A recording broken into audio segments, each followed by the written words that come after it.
I think we take a lot of pride in both sides of the ball taking each other's back.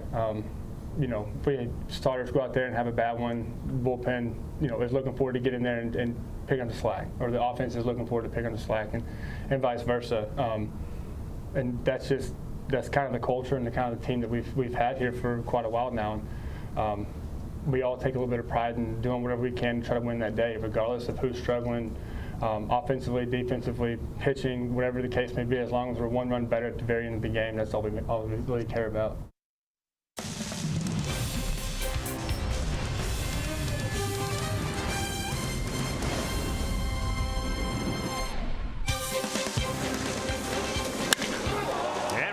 Stings one.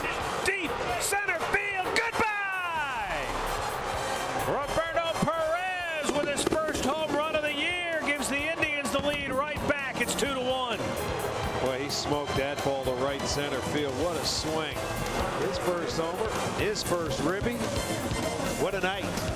Jace. That man hit over 600 career homers in his Hall of Fame career. And the Indians, well, they've been living on the long ball. Tonight it's the Indians and Tigers, Game 3 of their 4-game series. Hi again, everyone. Matt Underwood alongside Rick Manning. So the Indians come into tonight's ballgame second to last in runs scored, but they've hit a dozen home runs, which has helped them keep their head above water. They've been getting some very key hits throughout this year's. Yan Gomes, the last game against Kansas City, a 2-run home run to walk it off and win that ball game.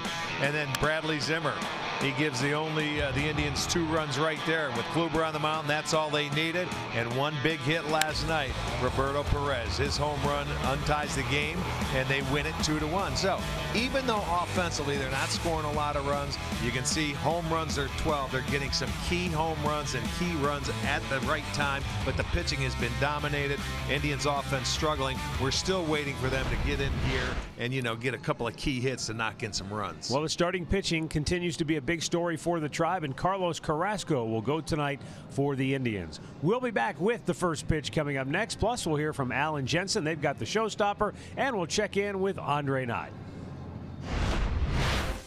Cleveland Indians baseball is brought to you by Who But WB Mason, the official office supplier of the Cleveland Indians, and by your Northern Ohio Honda dealers. Made in Ohio, Ohio proud.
make his second home start, trying to become 3-0 on the season. The Indians trying to keep their 3-game winning streak going and maintain their undefeated streak against Detroit. It's at 9 straight now going back to last year. He's Jensen Lewis. I'm Al Pulowski. Let's take a look at our showstopper from earlier today. We go up to Minnesota. Twins taking on the Astros, and Kepler was the story. Now, Max Kepler, a pair of homers, but this one, the one that mattered, a walk-off winner for Minnesota. They led 8-1 at one point. There it goes. Astros came all the way back, but bottom of the ninth. Man. See ya. Drive home safe. He's a nice young hitter. Yeah, he is. He's played a great right field. He's hit really well at Progressive Field, too. So another guy, another young piece for that Twins organization moving forward. All right, tonight it's the Indians and the Tigers here on Sports Time Ohio. Let's head upstairs to the men calling it, Matt Underwood and Rick Manning. Fellas? All right, thanks, Al. So Minnesota goes to 6-4 on the year. The Indians come in at 6-5, having won 3 in a row. Going to be a little bit warmer here tonight, 54 degrees at game time. Cloudy skies. We did have some rain earlier, but that's all gone, or at least it would appear that it's gone. Tarps rolled up, put away.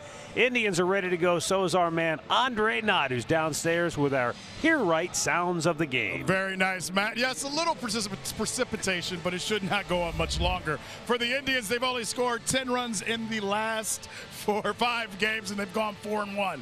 And for Indians hitting coach Ty Van Berkelio, he feels like the stats are telling the truth as they lie a little bit. Hear what he has to say about where his offense is at this point in time. That you look on StatCast and it's like 85% hit, so yeah, it's nice to have those underlying stats so you can show them, hey, you're hitting the ball hard. The approach has been good and guys have been positive, and just got to plug along. The conditions were really tough, and even the home runs we hit here, I didn't think they were going to get out just because the conditions are so tough. Those balls were really hit. And you don't want guys changing their approach. That could be the scary part. Yeah, right? I mean, that's what we talk about. Just don't let it get in your head. Just stay where you're at and keep working hard, and don't start changing your swing because you're hitting line drives at people that are getting caught, that are, getting the wind blowing them. Now, Arch, I think that is a great example of how analytics can have an impact in a positive manner on the game, because you can show a guy, hey, you're doing everything right. The numbers show that those hits will come for you. Well, it reinforces what you're telling those guys, and they have to look at it to believe it. And if you show them, you prove to them that everything's set. It's still difficult when you're an athlete, when you're hitting the ball right on the nose and you don't have a hit to show for it, you get upset at yourself and you will try to do something different. But it certainly helps. But they're winning. That's the bottom line. Yeah. You win, and I think everyone's buying into that aspect of it. Let's score one more run than they do, and we're all in good shape. And I think that certainly helps a lot more. Well, let's check out Carlos Carrasco tonight. He's going to be our Northern Ohio Honda starting pitcher. Carrasco looking to go 3-0. He's 2-0, but his ERA is 5.40. In his 11 2/3 innings, giving up 12 hits and 7 runs. But the key is he is 2-0, and he pitched 6 times against the Tigers last year. He was 4-1. He's 10-7 in his career. Let's have a look at the Detroit Tigers starting lineup under manager Ron Gardenhire. Leonis Martin will lead it off. Jamer Candelario bats second. Miguel Cabrera hitting third. Then it's Nick Castellanos, Victor Martinez, and Nico Goodrum, who's at second base tonight. James McCann will catch. Mikey Matook's in left, and Jose Iglesias back in the lineup at shortstop hitting ninth. And the Tribe's defense brought to you by Ram looks like this. Michael Brantley in left, Bradley Zimmer in center, Tyler Naquin in right. On the infield, Jose Ramirez at third, Francisco Lindor at short. Kipnis is at second. Yonder Alonso is at first. Jan Gomes behind the plate. And the umpires tonight, Andy Fletcher will call the balls and strikes. Manny Gonzalez at first. Crew chief Jeff Nelson at second. And down at third base, Laz Diaz.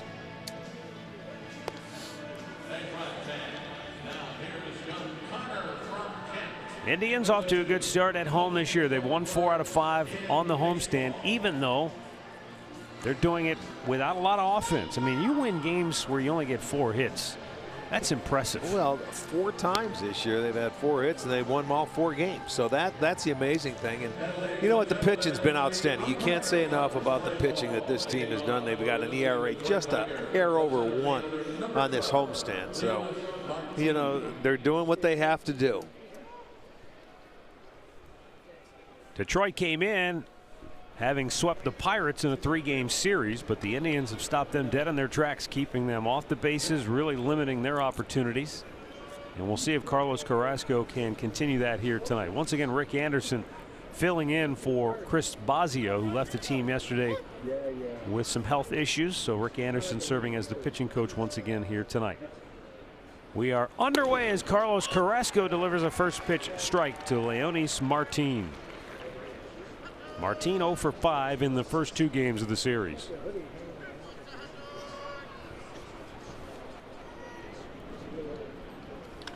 Martin shoots one down the left field line. It's a fair ball in the corner. And he's going to go into second base standing with a leadoff double. Just slapped it the other way, and he kept it fair. Well, the most of the time, I was just going to say, Matt, that usually you see that ball slice a little bit going toward the line, but he hit it hard. It was a fastball, and it did not slice. It stayed fair. It stays inside the line, but it was elevated. He let that ball get deep into the zone, and you can see it started slicing, but not enough. So the leadoff double for Martin, his second of the year. Jeimer Candelario will bat, and boy, did he have a game last night. 3 for 3 with 3 doubles.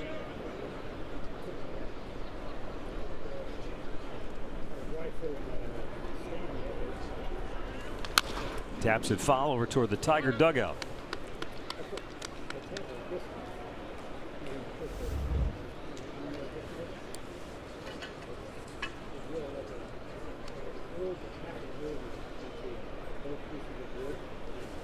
The way runs have been at a premium. It's only the first inning, but you just have this sort of sense that Carrasco's really got to bear down here early. Fly ball center field. Zimmer is there. And Martin has to hold at second. 1 down. Tonight's storylines are brought to you by Wayside Furniture. Went Cookie last year against the Tigers, 4-1 with a 1.82 ERA, just dominant. And he's been very good against the Central Division overall. Boy, has he ever. And Jordan Zimmerman, oof, tough numbers for him in his career with Detroit against the Indians. But you talk about Carrasco now. In last year, he started 16 times in the division and went 12-2 with a 1.94 ERA. That's very impressive. I mean, you can't do it against anybody better than your own division. You know, you go in town and you mop up. Well, this is a big out for Carrasco as Cabrera weakly grounds out to Kipnis. Martin to third. And with 2 down, he's got Castellanos coming up. Yeah, anytime you can get Cabrera out early in a count or 1 or 2 pitches, you're doing your job right there. Carrasco, you can see, won his last 11 decisions against the Central.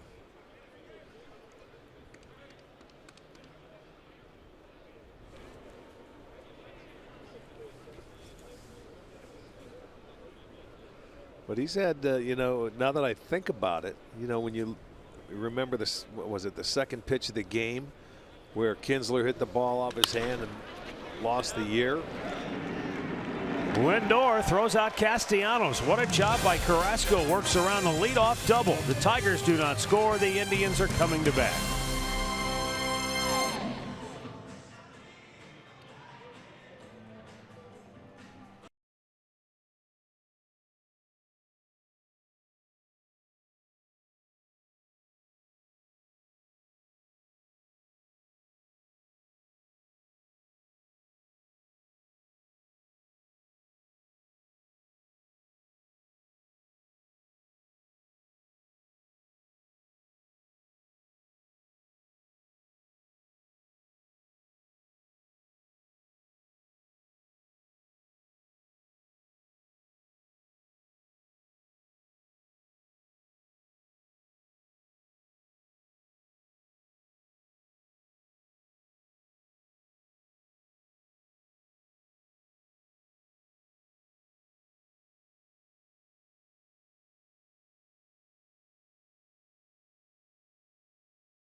Rubber. He will be the Northern Ohio Hyundai starting pitcher for the Tigers.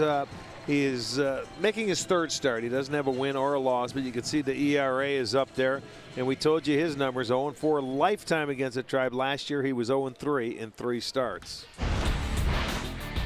And Terry Francona starting lineup brought to you by Progressive Insurance. Lindor, Kipnis, and Jose Ramirez, who's 3 for 5 in the series. Michael Brantley, Edwin Encarnacion, and Yonder Alonso. Then it's Gomes, Naquin, and Zimmer rounding it out for the Indians. Zimmerman's first pitch is a fastball cutting the outside edge for strike 1. Lindor 0 for 8 in the series. Booms this one to right field. Back goes Castellanos, and he makes the catch on the run. Just shy of the track for out number 1. Well, that's what they're talking about. He threw him a curveball. He smoked him, but it is caught. Let's check out the Tigers defense. Muggy Matuk is out in left field. Leonis Martin in center. Nicholas Castellanos is in right on the infield. Jaime Candelario. It'll be Jose Iglesias. Nico Goodrum is at second. Miguel Cabrera at first, and James McCann behind the plate. And now to bring up Jason Kipnis.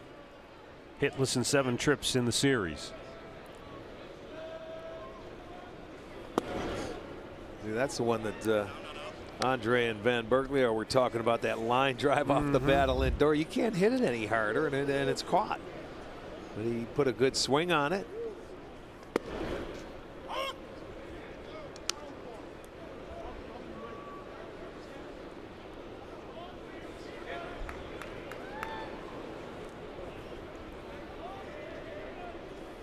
Pitch is outside for ball 1. That ball came off the bat of Francisco Lindor at 105 miles an hour. And normally, when you square one up like that, it's going to result in a hit. You would hope so. You can see the other curveball there. Tries to change the eye levels. He'll two-seam that fastball away to lefties. Try to ride it upstairs sometimes. Throw the curveball, a changeup, and also has maybe a little cutter / slider.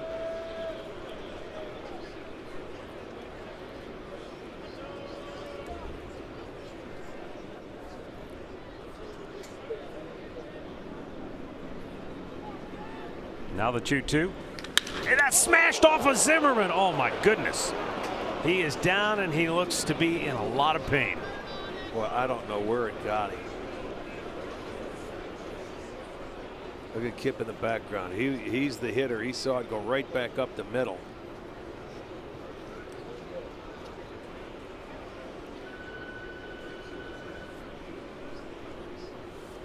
This is definitely scary. Indians trainers out to assist the Tigers staff right now.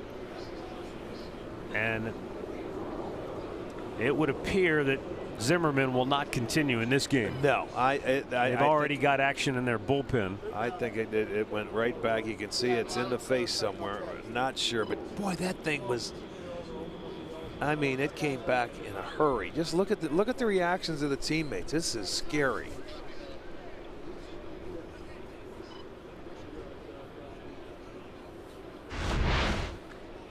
Right back. It's a high fastball, and it comes back, and he does not get a glove up. It may be the jaw. The side of the jaw looked like. And boy, oh boy. You just hate to see something like that, but you can see they're going to get him up, at least sit him up. That's a good sign. Jason Kipnis going out to check on him as well. Look at the jaw. Oh my goodness, that's scary. Oh, looks like Daniel Norris is getting loose in the Tigers bullpen. That's going to be it for Jordan Zimmerman. Well, it's nice to see him walk out under his own power. Holy cow.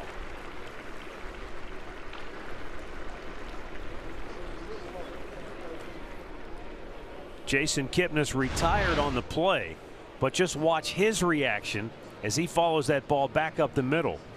And he saw it hit Zimmerman flush on the side of the face. Absolutely. Ooh. The hitter gets the best view of it because he's right on it. He can't believe it.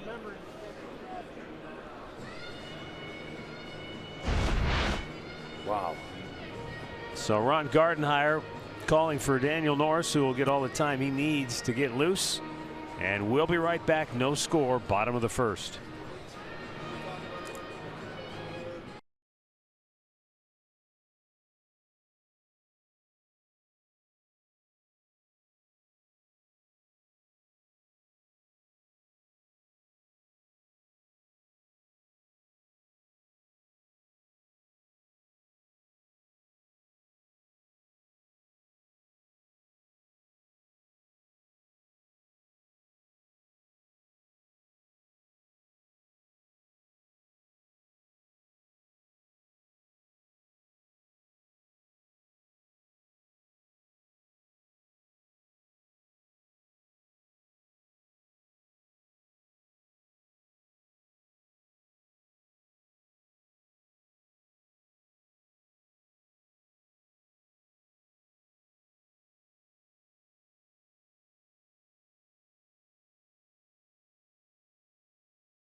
Some light precipitation falling here in the bottom of the first inning, as Jason Kipnis scorched a line drive right back up the middle, and it caught Jordan Zimmerman on the side of the face. So he's out after 2/3 of an inning. It was 7 pitches. And now the Cleveland Clinic call to the bullpen is made for left-hander Daniel Norris, making his second appearance on the year. And the Tigers will look to piece this one together with their bullpen, and then who knows what happens after tonight. We'll wait and see what the results are on Jordan Zimmerman. Yeah, that was very scary, that's for sure. But during the break, we caught a glimpse of Ron Gardenhire in the dugout, and he was pointing right to the left side of his cheek, and indicating that's where Zimmerman said the ball caught him. And so obviously I would think they'll take him for x-rays and make sure Oh yeah, there aren't absolutely. any fractures or anything of that nature. We'll wait and see. Here's Daniel Norris, down low, ball 1. Last year, Norris 22 appearances with the Tigers, threw 101 2/3 innings, 86 strikeouts last year.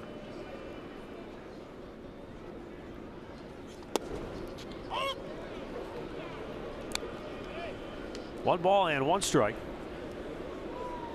He is 3-0 in his career against the Tribe. I remember he started against them a few times last year.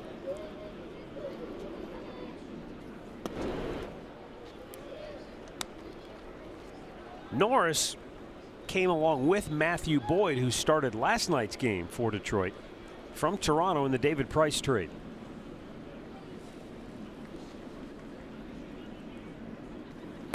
Missed down and in, 3 balls and a strike.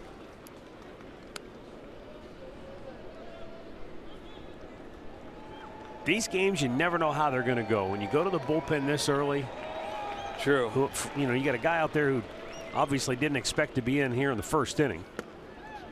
Nice pitch. Well, I remember a couple of years ago, same thing happened to Carrasco against the Tigers. Second pitch of the game, Ian Kinsler hit it off of Carrasco. He had to leave the game. And what the bullpen do? They came out and shut him out the rest of the way. High, ball 4. 2-out base runner. And as Ramirez takes first. This was it 2 years ago. Look at right off his hand, and he knew something was wrong. It goes back. It caught him on the bare hand. He's hurting. He knew something was wrong. He ended up coming out. There was a fracture in there. The Indians ended up shutting him out. They won 1-0 in 10 innings in that ball game. That was the second pitch of the game.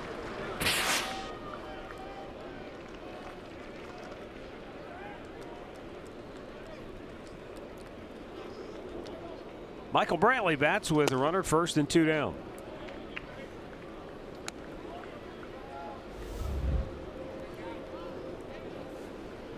Brantley 0 for 2 last night, hit by a pitch.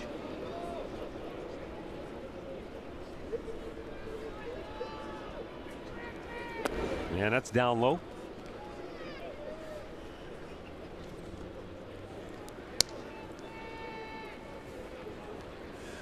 Norris has the benefit of coming into the game with 2 outs already, but you can see that so far 8 pitches, only 2 strikes thrown.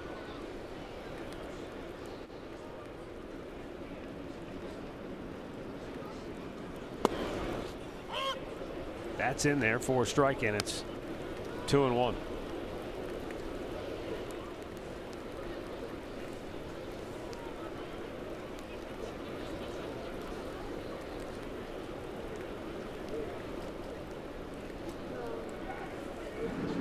Just lobs it over to first.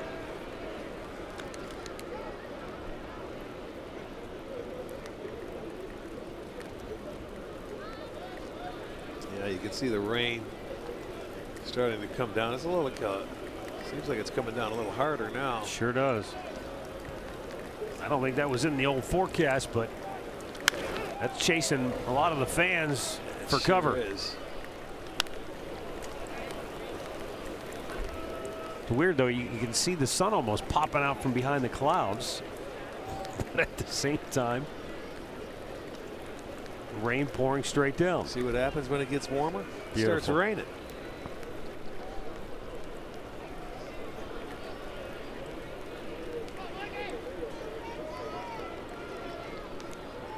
Now the 2-2. Low and away at a full count. Pretty good take right there by Michael. Bringing the count to full.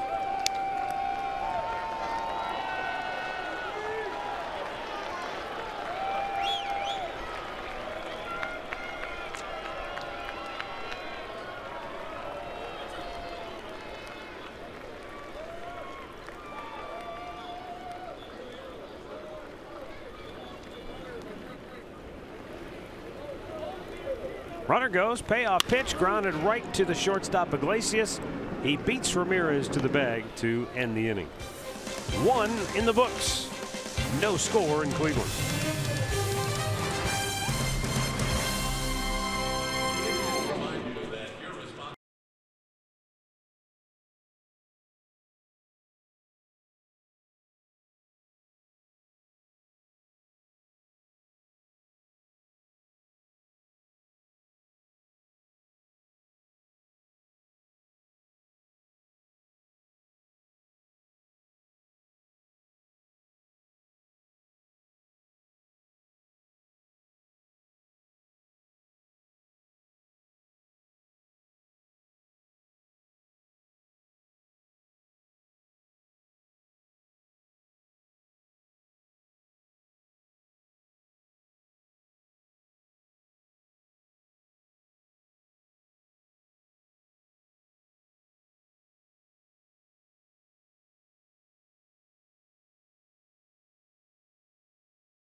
$8.6 million. Download Beat the Streak today. Second inning, no score. Victor Martinez will lead it off, and this is how you want to face the middle part of this order for Detroit with nobody on base. Last night, that was the issue that Josh Tomlin and then the bullpen afterwards had to deal with, because Cabrera, Castellanos, and Martinez, the three veteran hitters in this Tigers lineup, they had 8 plate appearances with runners in scoring position last night. And the Indians pitching staff held them to 0 for 6 with a couple of walks. Yeah, well, you tip your cap to the pitchers, boy. They got the outs when they had to. And you don't want to, live like that for many games. No. They got through one. But I know what you're saying. Try and get them with nobody on, and it makes your life a little easier.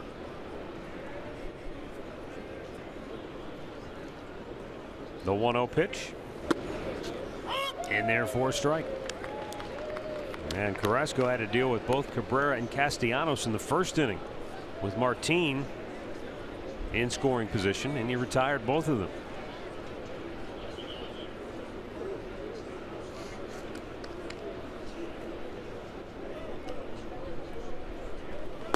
Victor 1 for 6 in the series. That one hit was a hit in which he beat the shift. There was nobody on base. And Eric Gonzalez, who started the first game of this series at second base, he was way out in right field, and he still couldn't get to the ball. That's how hard Martinez hit it between first and second. Yeah, that was one of the 2 hits off Corey Kluber, both coming on the first pitch.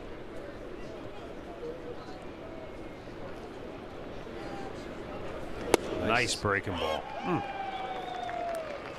Well, it's been a pretty steady diet of change-ups and breaking balls. But when you're ahead, Victor was ahead in the count 2-1, and that's just a good pitch. He's not going to swing at that if he doesn't have to.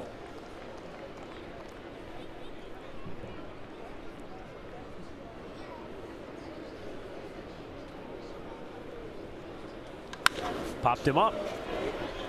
And Ramirez calling for it. 1 down.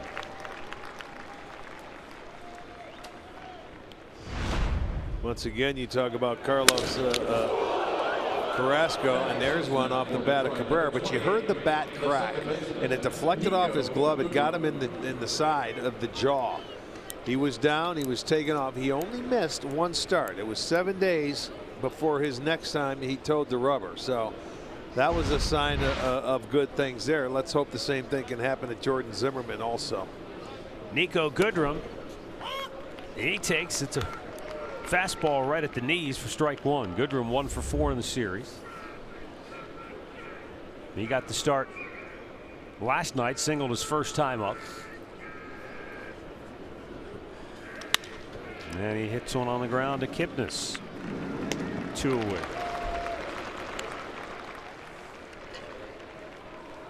For the Tigers, number 34, the catcher, James McCann. Going to bring up James McCann, the Detroit catcher.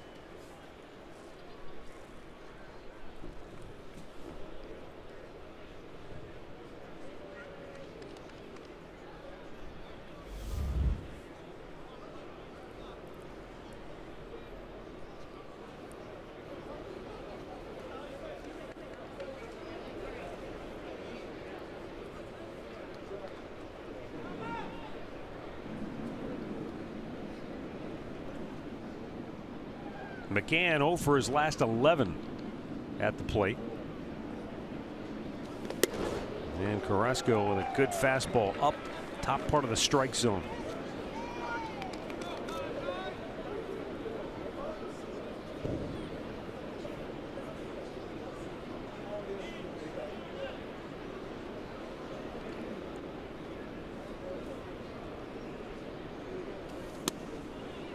Just missed off the plate. 1-1.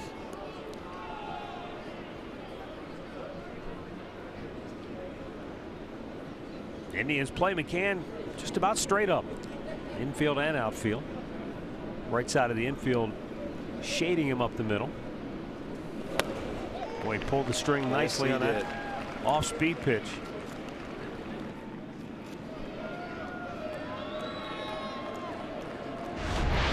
Check the slider out on the Nissan pitch tracker. Good pitch going down 83 miles per hour. That might even been a curveball. Yeah. It looked like it went straight down.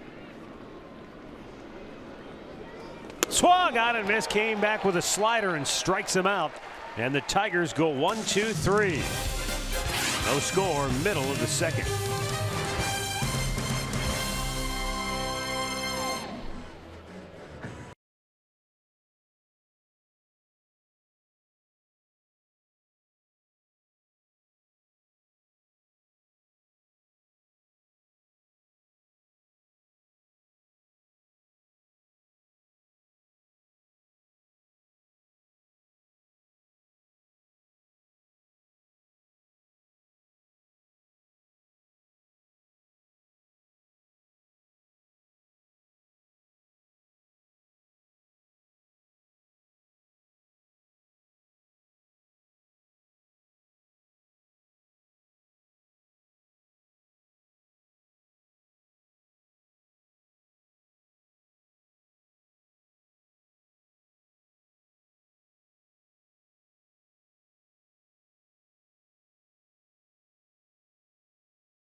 Promotions of the season includes dollar dog nights, fireworks, and select giveaways.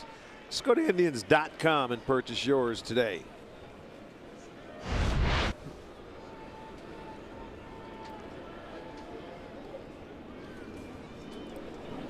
Here's Edwin Encarnacion leading off the home half of the second inning. And Daniel Norris with a pitch that missed inside for ball one.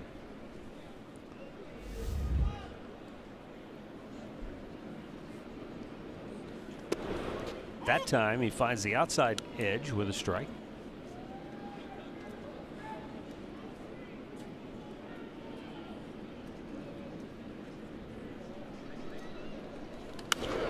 And Edwin fights it off.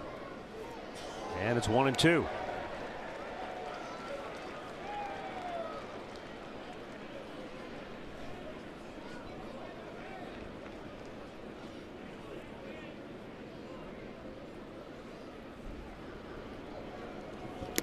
Down low, couldn't get him to chase. 2 balls, 2 strikes.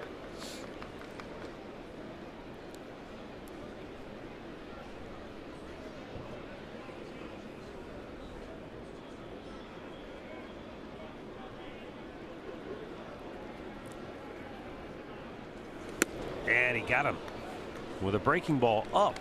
And a lot of times you throw a breaking ball up and it's trouble, but that one might have been just enough out of the strike zone or at the very top that it was hard to get to. Yeah, Norris gets his first strikeout. It was in the strike zone, though. It came down in.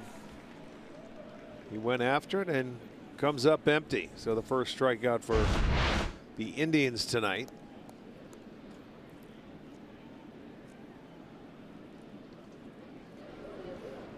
Coming into tonight, they walked 40 times as a team, which is 9th best in the league, and they struck out 90.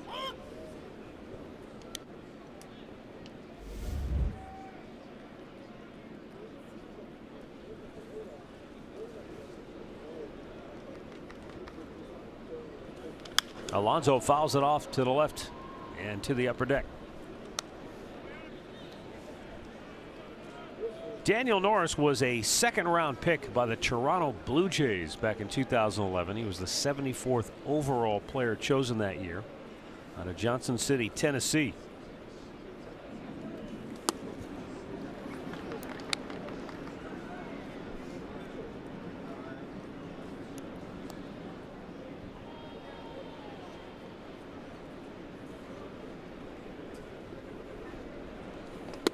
Up and away.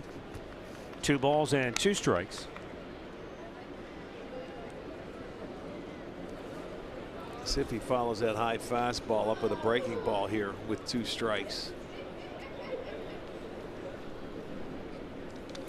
Came right back with another heater. And Alonso fouled it off again.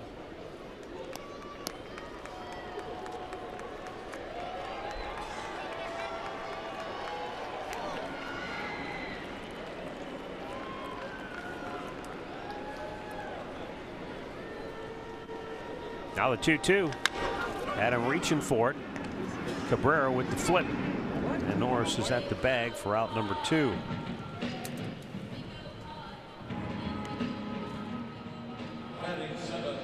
The Indians have won 9 straight against Detroit.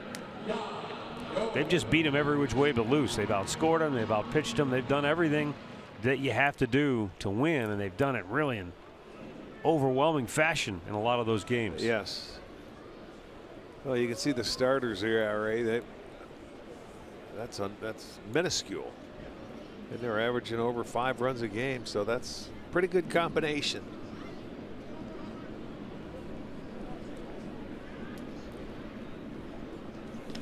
Just received word that Jordan Zimmerman, the starter for Detroit, is being treated for a right jaw contusion at this point, but he's still under evaluation. So far, that's about as good a news as you can hope for. Yeah, exactly. And as you pointed out earlier, time to go get x-rays or anything like that. Hopefully for him, it's maybe the similar situation with Carrasco from a few years back. Sure hope so. You hate to see something like that. That guy, you know, he's had some problems since coming over to Detroit, but I'll tell you what, he's a competitor. Boy, he got up. I was amazed how quickly he got him up, and he walked off under his own power. 2-1 pitch catches the corner. Yan Gomes 1 for 3 with a run scored in the opener. Roberto Perez got the start last night, hit the game-winning home run. 2-2. Chased one in the dirt. McCann will throw to first, and the Indians go 1-2-3. No score through 2 in Cleveland.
You'll save big over single game prices and get exclusive perks. Just go to Indians.com. Hello. They look like they're sitting under a heater there and enjoying a game under cover. Now the wet stuff looks like it's all but gone now.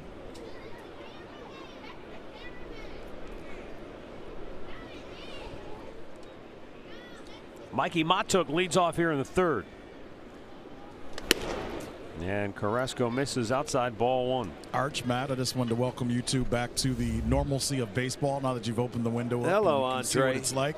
Talking about people under the lamps. Look at you. See, he's happy now. Look at he's happy. Still bitter. Still a little bitterness there. I thought I sensed a little happiness in there, but you know he's been that way all homestand. You would be too. Finally unthawed, now get rained on. I can't wait. It's nice to see you guys open it up. Good things happen to good people, Andre. Ah, very nice. In tight, almost nicked him. Matuk just got out of the way.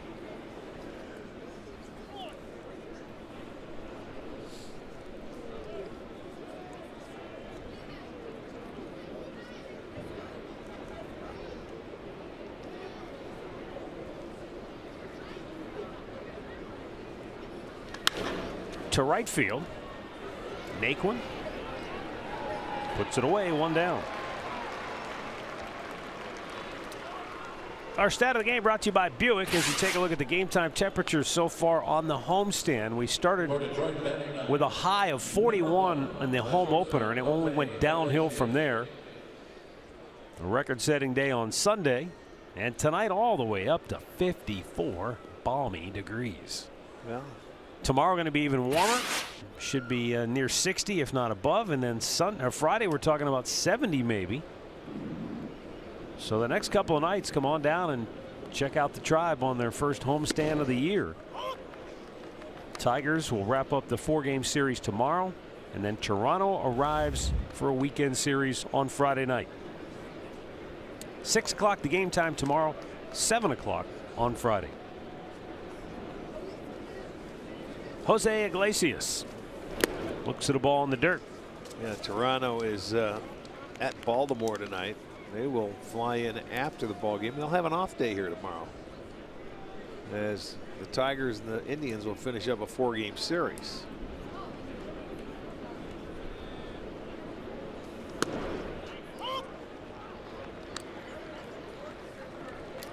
Nice for the downtown economy. The Royals had 2 off days essentially here in Cleveland. They traveled in after their game was rained out with Detroit, so they had all. What was that, Wednesday? Yeah, Wednesday when we were coming home from L.A. Thursday was a scheduled off day. Swung out and missed. Iglesias went fishing. Second strikeout for Cookie. 2 down in the inning. At the plate now for the Tigers, number 12. Well, take a look at it. Little slider. He chases. Well, that wasn't even close. Look at watch where that ball hit. He missed it by a foot.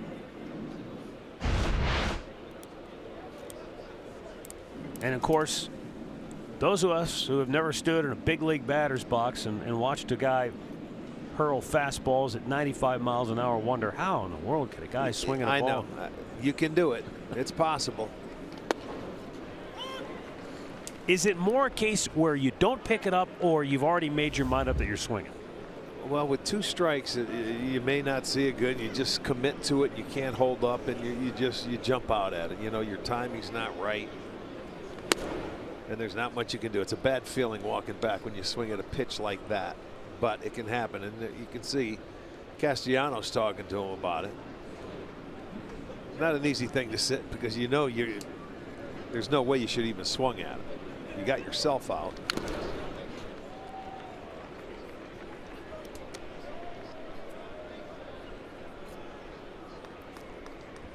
You've always said hitters don't want to be embarrassed by getting beat on a fastball middle in.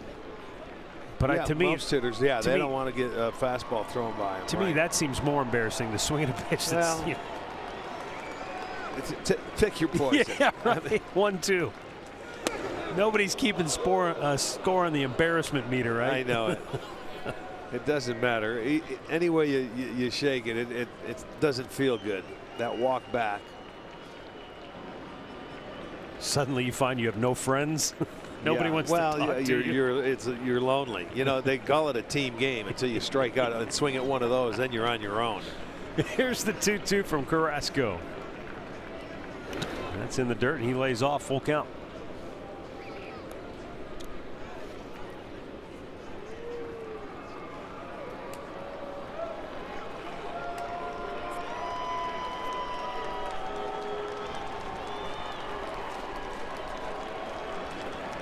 Leonis Martin, he doubled in the first inning, just slapped it down the left field line. Now the payoff pitch. He goes the other way, and Alonso has it squib past him. He recovers, but not in time. He beats it out at first. Well, Carlos got there. I give him credit. He got over to the base. Martin just beat it out because it trickled away from Alonso far enough where he couldn't pick it back up in time to make the throw. It was hit hard. He had to dive to stop it and just couldn't come up with it. It looked like it went off the heel of his glove, and it was only a couple of steps away. Carlos is there, and he beats it out. Good call. The umpire's right on it. He's staring down. There's Carlos. There comes the foot. There's the ball. So he is safe. Goes a base hit, and now Martin has both hits for the Tigers. Yeah, I think if that ball sticks in the glove, it's an easy out for Alonso. He could just get up and flip it to Carrasco, who was there. Good second look. I think when he went down, sometimes you have to really reach out. This time it was sort of a, he tried to knock it down. Yeah, I guess that's. Yeah, I don't know how you would really call that, but it went off the heel of the glove. You're saying that's not a word? That's where you want gator arms, man, when your arms are a little shorter when you go too far. That's a good duck. Yeah, right. Well, that was a good commercial. I thought gator arms only came when it was time for you to pay the bill. I hear you chirping. well, no, you Speaking of bill, you don't even have pockets in your pants. See, I had something serious to say. I should have never. That went out the window in a hurry. All right, go ahead. What is it? Well, when we talk about when it's an error or when it's a hit, now, with a first baseman going towards the bag, and I know he's right-handed, does that play into how you look? You know what I mean? Does that play into how you look at it at all? No, I don't think so. That was just a tough play right there. If he catches it, it's an out. But it didn't. It deflected off his glove, and it was more than ordinary effort, I think, to go get that ball. If you're an official scorer, you take that into consideration. Oh boy! He takes off, and they've got him caught.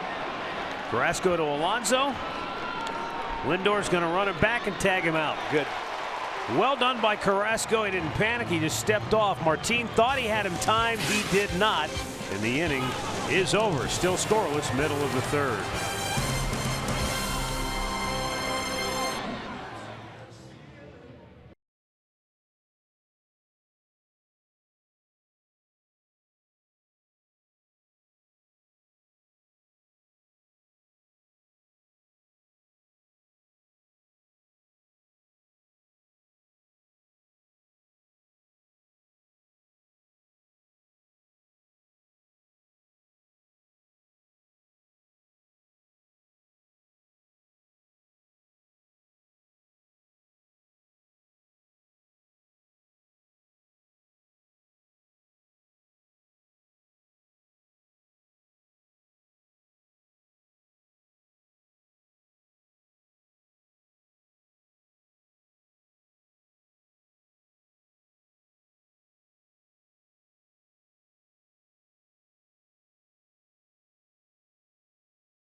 Moment brought to you by Miller Lite.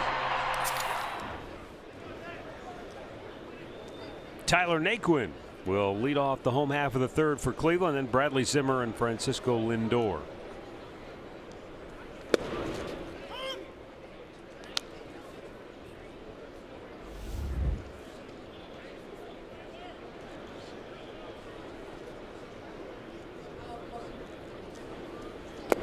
Slow hook, missed outside.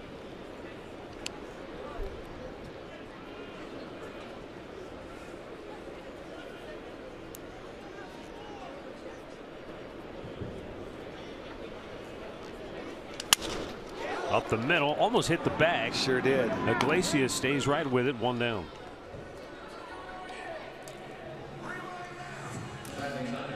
The injury report is brought to you by the attorneys at Elk and Elk. And for the San Francisco Giants, you talk about they've been besieged by injuries. Look at that. 3 starters and their closer. And those are all veteran guys. And yet San Francisco 5-5 through the first 10 games. McCutcheon playing well for him now. Norris off the mound, fields it, fires it, and Zimmer beats it out. I'll tell you what, that kid gets down the line in a hurry. You know, the pitchers want to get to it quickly. They know he can run, but they don't know how fast he gets down the line until you grab the ball and then you try to make a throw. The next thing you know, he just wanted to make a good, strong throw, but that just a hesitation, and he can beat it out. Those strides are so long. He gets it with his right foot, and he really thought he had him. But look at those. Look at those strides, man. That is flying down there. 3.85 down the line on the bunt, and he didn't really get out of the box that well. He made sure he got the bunt down. So a 1-out single first hit for the Indians. Opportunity now for Lindor, who flied to deep right his only time up. Of course, that was against Jordan Zimmerman. And he'll ground out here. 2 down. Zimmer into scoring position.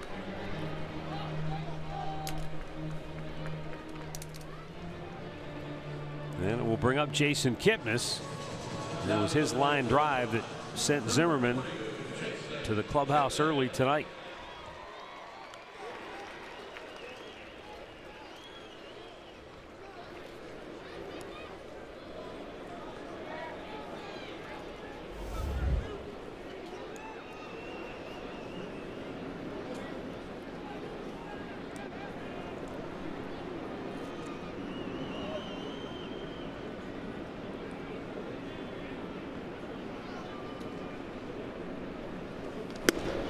Daniel Norris, you could almost draw a little bit of a comparison to Mike Clevenger in that when he first came up with Toronto, a lot of energy, and they felt like he got too amped up and his emotions were just overtaking him when he was on the mound.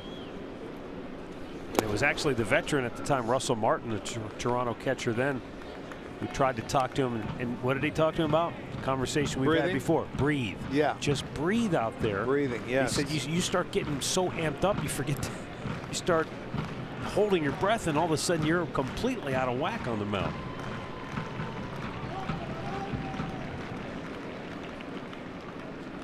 The 1-1. So far, he's done a heck of a job coming into a tough situation with 2 outs in the first inning after Zimmerman left when Jason Kipnis caught him in the jaw with a line drive. And you know, that's a long man's job. I mean, he has started before, and he has had success against this team, and he's 2-0 in this ballpark. So, you know, he feels pretty comfortable here, I would think. Martin gathers it in, and after 3, we have no score.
retired 8 straight at one point.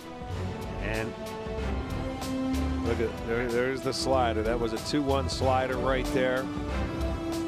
And the breaking ball, that's his bread and butter. He also has an excellent changeup that he's not afraid to throw.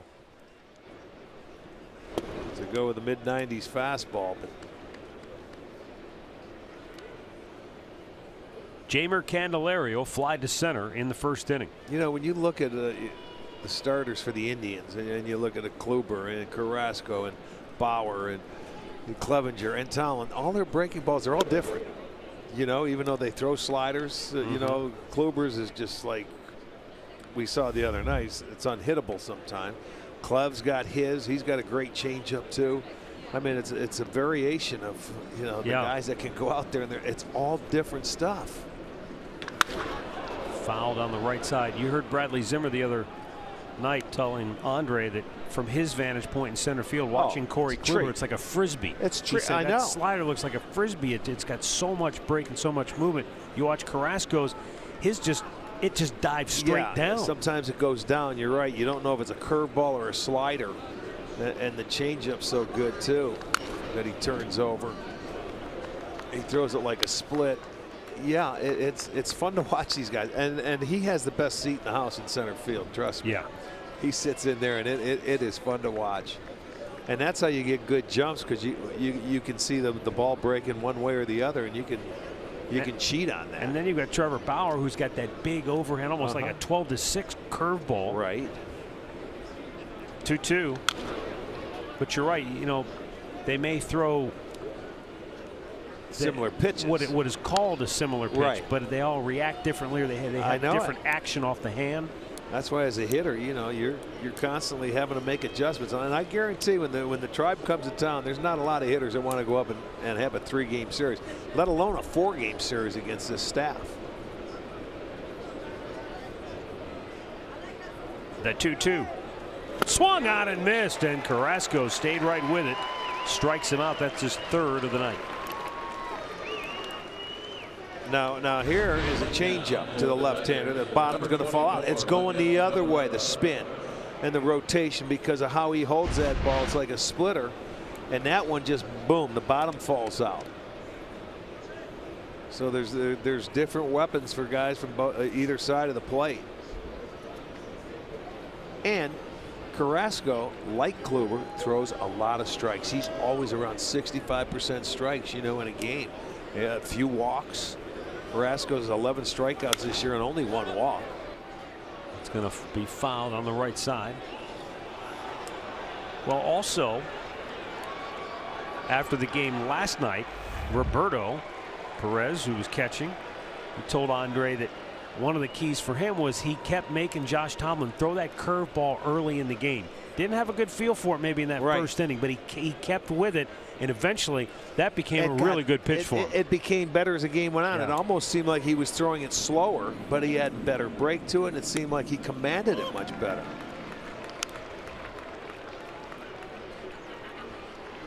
Yeah, sometimes you wonder what the dynamic is between pitcher and catcher. The pitcher has to trust the catcher and vice versa. Yes. And these guys have worked together enough that they do have a lot of trust in each other.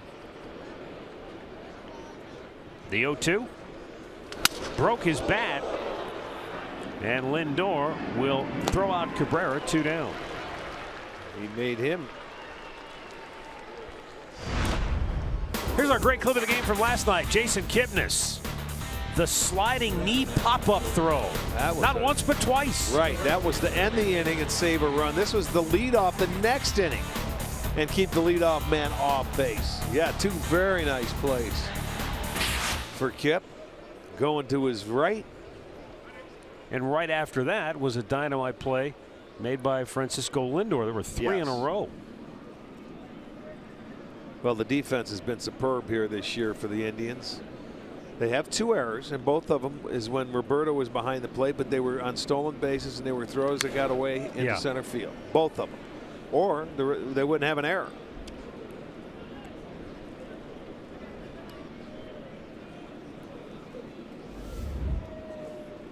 Nick Castellanos.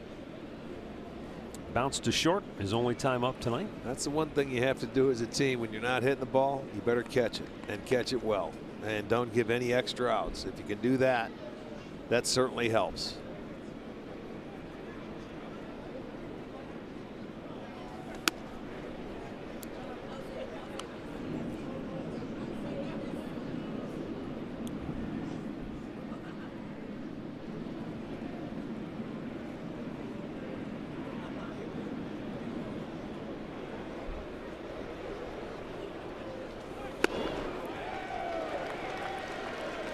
One ball and 2 strikes.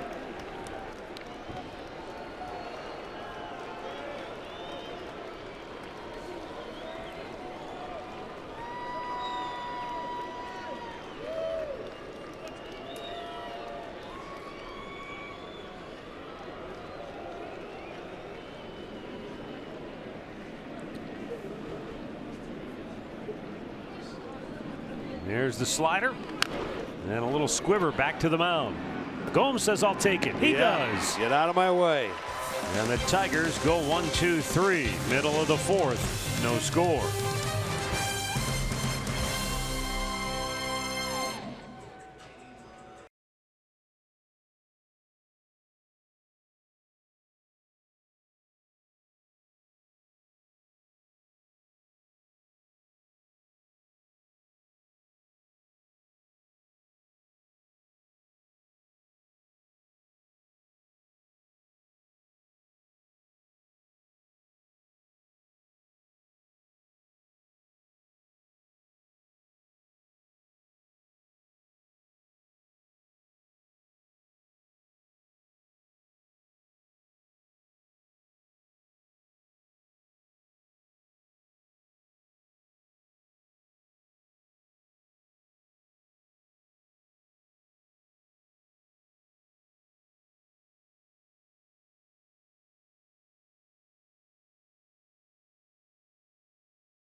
Nachos. Wow, that is a boatload there, isn't it? It's a helmet full. Maybe it's on whose helmet. Maybe it's Duke Sims. If it's Bill Schnack's helmet, I'll tell you what, you could be eating for days out of that. Well, you could be drinking for days if you're down in the district. $15 district ticket presented by Sports Time Ohio. It includes your first drink, so grab your friends and catch the game from the corner and right or the drink rails and left. You can only get them online at Indians.com/district ticket. Jose Ramirez leads off the bottom of the 4th and takes a strike. He drew a walk in the 1st.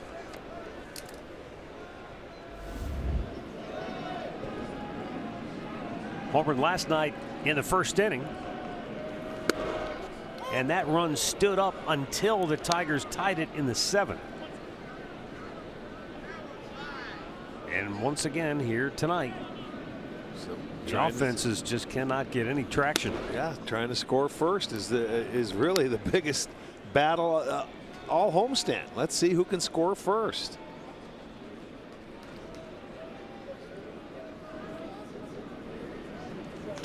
Ramirez yanks one to left, the base hit. Well, he's starting to cuts it off. He's starting to feel it. He's starting to get a lot closer with everything. You can just tell. He's been on twice tonight. He walked his first at bat, and he was the first hitter that Daniel Norris saw. He takes that breaking ball and gets a base hit to left field. So Jose's been on twice. That's a good sign.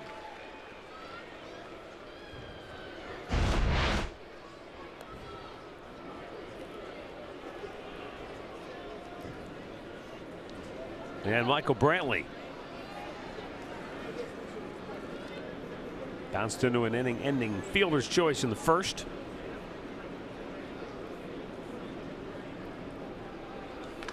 rockets one into right field. Ramirez will hit second. They'll have to hold there. That ball got to Castellanos in a hurry. Well, he spotted him first pitch last time up, but this time up, Michael was ready for a fastball. He got it and he ripped it into right field. He put a really nice swing on it. Watch, he's not going to spot him a strike here. He got a fastball right there. It was middle of the plate and he turned on it. So back-to-back singles for the Tribe. Now their best scoring opportunity so far. 2 on, nobody out, and Edwin to the plate.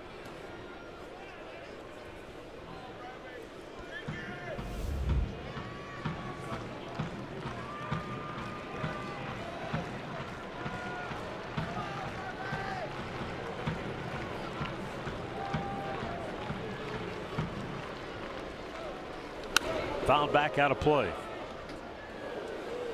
Last night, the Indians never had 2 men on base at the same time in any inning. Well, the last 3 games that they won, they've only had 4 hits in each game. So it's tough to get multiple guys on when you have 4 hits unless you're getting a walk somewhere.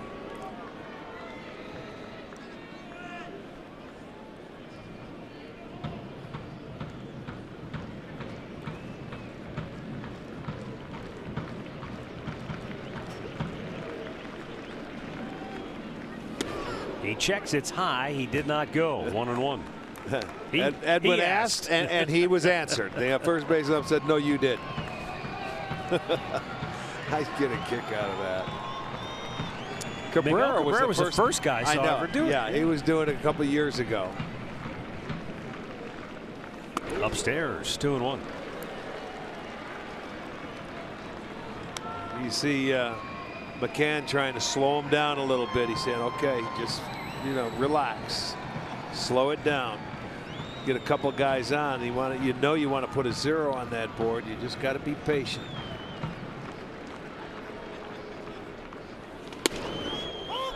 He doesn't like the call. It's 2-2. Well, he's asking about it. Well, let's take a look at it. He's sitting outside. And what happens, that ball comes across the plate. He didn't throw it where the catcher was sitting, and that's what made it look a little deceiving, I think. Yes, he did. Yeah, he got a piece of it. 1 down. So he's gone down twice tonight on strikes, and it's his 3rd strikeout. There's the breaking ball, and you can see the umpire called that it got a piece of the bat. So that's out number 1. And up comes Yonder Alonso.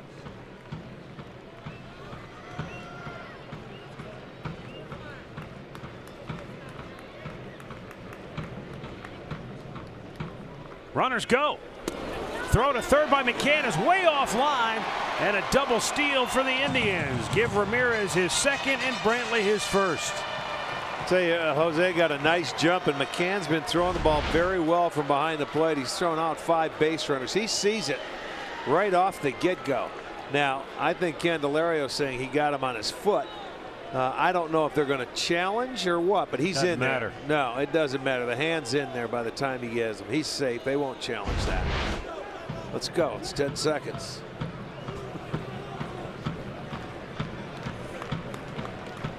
So 2 in scoring position now for Alonso.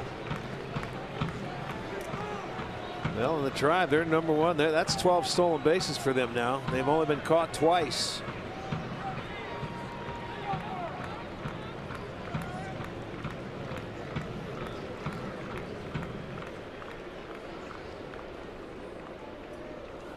And a foul the other way, out of play.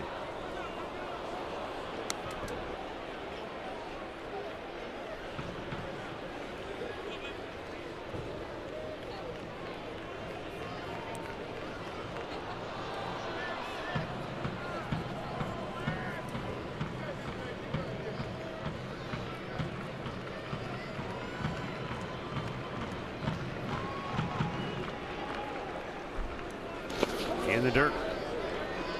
To go along with the lack of hits, the Indians are averaging less than 5 at-bats a game with a runner in scoring position. Yeah, opportunities just Just have aren't there. not Yeah. been there. That is true.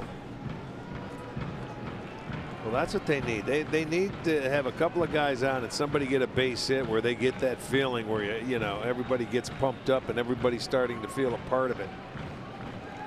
I mean, think about this for an example, Arch. Coming into tonight, Edwin and Yonder, who primarily bat in the middle of this lineup somewhere. Edwin was 0 for 4. 4 at bats with the runner in scoring position, and Yonder 1 for 5. Only 5 in 11 games. And they don't have a sacrifice fly yet.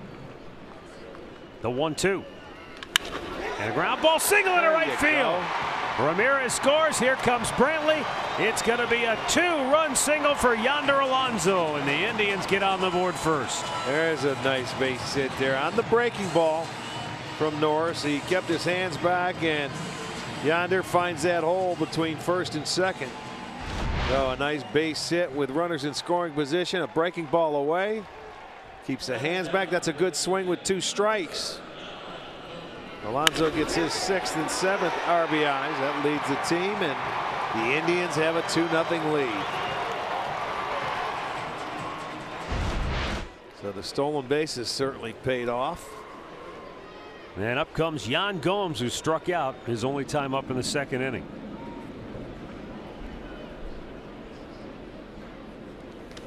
And he's got a base hit in the center field just beyond the outstretched glove of Jose Iglesias. If Iglesias was 6'4", he might have caught that ball. But he gave a good effort. He had to run off, and it jammed. It got in on the trademark, and he threw his hand up in the glove, and it just misses. If they had Victor Reyes playing second base, is what you're saying. Out comes Rick Anderson. Yeah, he's a bigger boy. You got it. Rick Anderson serving as the pitching coach, with Chris Bosio taking a leave from the club. And while they talk it over, we're going to talk to our good buddy Al Pawlowski. All right, man, let's talk a little bit about some fights. Earlier today, we had a pretty good one going in Denver. This was the 3rd batter that was almost hit today. It started last night, San Diego, Colorado. Look at Arenado going after Perdomo, the pitcher. Both those guys were tossed. 3 other guys were tossed as well. Rockies ended up scoring 5 runs in the 3rd inning. They win it 6-4. Mark McGuire trying to calm down Nolan Arenado. Well, eventually he calmed down, but he was ejected. Al, what's your take on the pitcher throwing the glove? You like that move?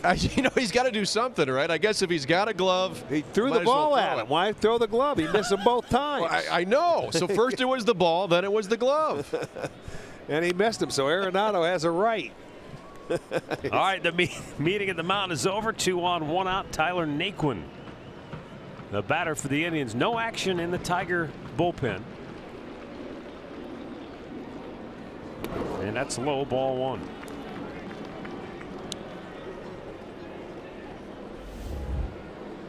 No, but they're starting to get loose out there. They know, they can sense when it's, you know, time is coming, so you get up and there's no surprise. I mean, Norris has been a starter in the past, so I don't know how stretched out he was coming into the season, but he's done a heck of a job. He's given him 3 2/3 to this point. Well, and this is only his 2nd appearance. You know, when you think about it, and he went 3 1/3 that first time out. So, you know, I'm 2 sure 2/3. I'm sorry, 2 2/3. He's gone officially.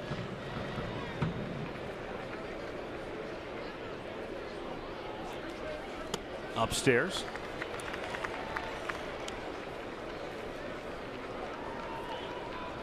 This is the 15th batter that he has faced since he came into the game. But the Indians touching him for 4 singles in the inning. Naquin high, deep, near the line. Matuk at the railing, can't get there. You know, that's one that really sliced and got out of play here. Unlike the double that started the game off for Martin, his stayed true. And Matuk's going to camp out down that left field line. He has a feeling Naquin may try to shoot that way. Not a bad idea. Look at, he's looking into his dugout. His dugout wants him off the line a little bit more, but I wouldn't say that's a bad idea. Just pull your center fielder over a little. That's the way they're going to pitch him, down and away. Bradley Zimmer waits on deck.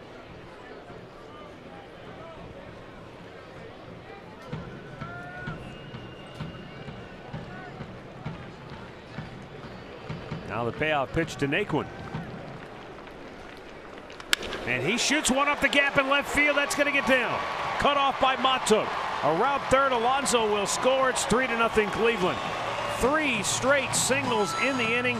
5 hits in all for the Indians. They've had more hits in this inning than they had in the previous 3 games total. Yeah, that's a good sign. And this is an inning you want them to have, where everybody's a part of it. Everybody feels a part of it.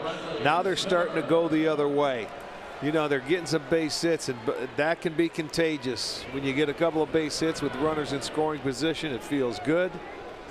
And this is an inning that I think this team, the offense, really needed. Keep it going. Now Bradley Zimmer had a infield single in the third. A bunt. He bunted it. Ball went straight up in the air, but off the ground, and then Zimmerman, or rather Daniel Norris, turned and fired to first, but Zimmer was already by the bag. And Bradley takes a strike. So the 7th man to bat in the inning.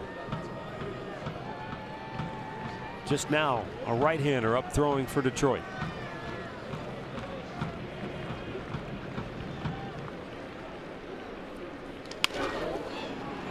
To short. An underhand flip to second, and a dynamite play by Iglesias. They weren't going to turn 2 anyway. Right. But that was a pretty play by Iglesias to at least get 1 out there. Yeah, I'm surprised he was able to still flip it that way. I thought he was going to go to first, but not many guys that watch. He didn't field it cleanly, but he still flipped it that way. I mean, he's one of the few guys that can make that play and throw an underhand like that.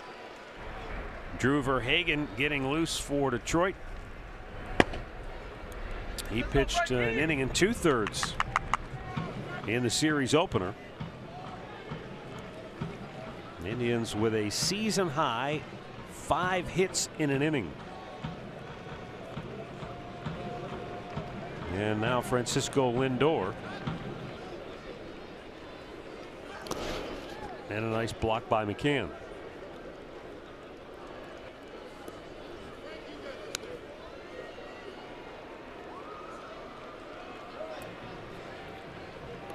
Well, somebody finally touched up David Price. The Yankees score 4 in the first off the Red Sox left-hander. Well, there you go. Boston's been beating the stuffing out of New York. He hasn't given up a run-up. That's the first, yeah. Okay. I think it was 14 scoreless going into that game. Swing and a miss by Lindor. Well, they were embarrassed last night, so they came out of the chute ready to go today. The Yankees did. Long way to go. It's only the top of the first. Oh, I know. As you know in Fenway. Well, you know those two teams, they can go at it. It'll be about a 4-hour game. Mm-hmm.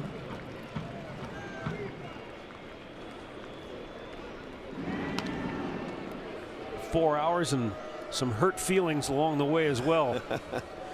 Yeah, 19 times a year that happens. I was talking to some boys back in New York today. They were a little salty. It's funny. Giancarlo Stanton, boy, they hate him. They want to bury him already. Yeah. Already. What a bum. I said, relax. Wait till he hits about 4 or 5 dingers. You'll love him. But he's gone down for what, 5 times in the game, a couple Twice, of times. Yeah. It's sort of fun to With talk big to. home runs, you get big swings and misses. Right. The 1-1. Lindor lines one in on left field. That's a base hit. Scoring from third is Gomes. It's a 4-run fourth for Cleveland, and that might be it for Daniel Norris. Well, and that's even the best thing now is that you get a 2-out base hit on top of this whole inning, and they've all been singles. But here it is. He throws it inside, and Lindor ready for it. Gets the base hit, and that is going to be it. Ron Gardenhire going to take the ball, and he had to come in early. And the Indians are able to get him in the 4th inning. So we've got a timeout for pitching change. It's an offensive explosion for the Tribe here in the 4th. They lead it 4-0.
Once you get the first one, they come in bunches. yeah, well, they seem to come in bunches, and for this team, they have, you know, with right there, Yonder getting that first base hit. Then Naquin steps up, he drives in a run, and then with 2 outs, Linder's going to come up, and then he drives in a run. 6 hits in the inning, and you know that's just a good sight. That this offense needed that. That's going to bring some smiles. That'll relieve a little pressure where they're not squeezing the bats, they're not trying to hit home runs, and this is good. This game can play out really well for this offense. Right-hander Drew Verhagen on now for Detroit. Jason Kipnis 0 for 2 steps in with 2 on and 2 out. And he takes a fastball for a strike.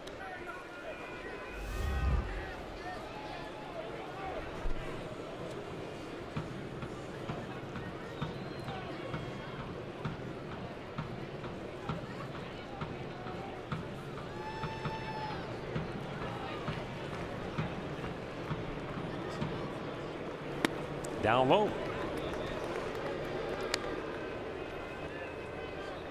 1 ball, 1 strike.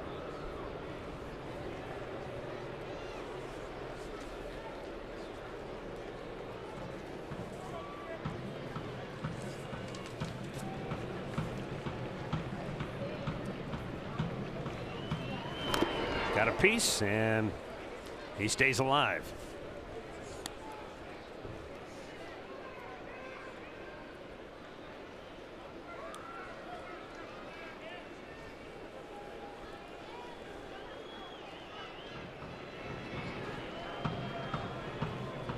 But here's the other thing, too. The Indians had been 0 for their last 24 with a runner in scoring position before Alonso got the hit, and it just broke the dam loose. Yeah, it's just a matter of time. Kipnis checks. 2-2. You know, and every team, I don't care who it is, you're going to go through spells like that throughout the course of the year. What you want to do is minimize them and keep them at a short distance, you know, where you're not going, you know, a week or something where everybody's trying to do too much. But it does happen like that. And all of a sudden, one big hit can just loosen everything and everybody up. Swung on and missed. Verhagen gets the strikeout to end the inning. The Indians send 9 men to the plate. A season high 6 hits in the inning. They score 4 to take the early lead.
the 2018 Kia Sorento, the perfect getaway vehicle.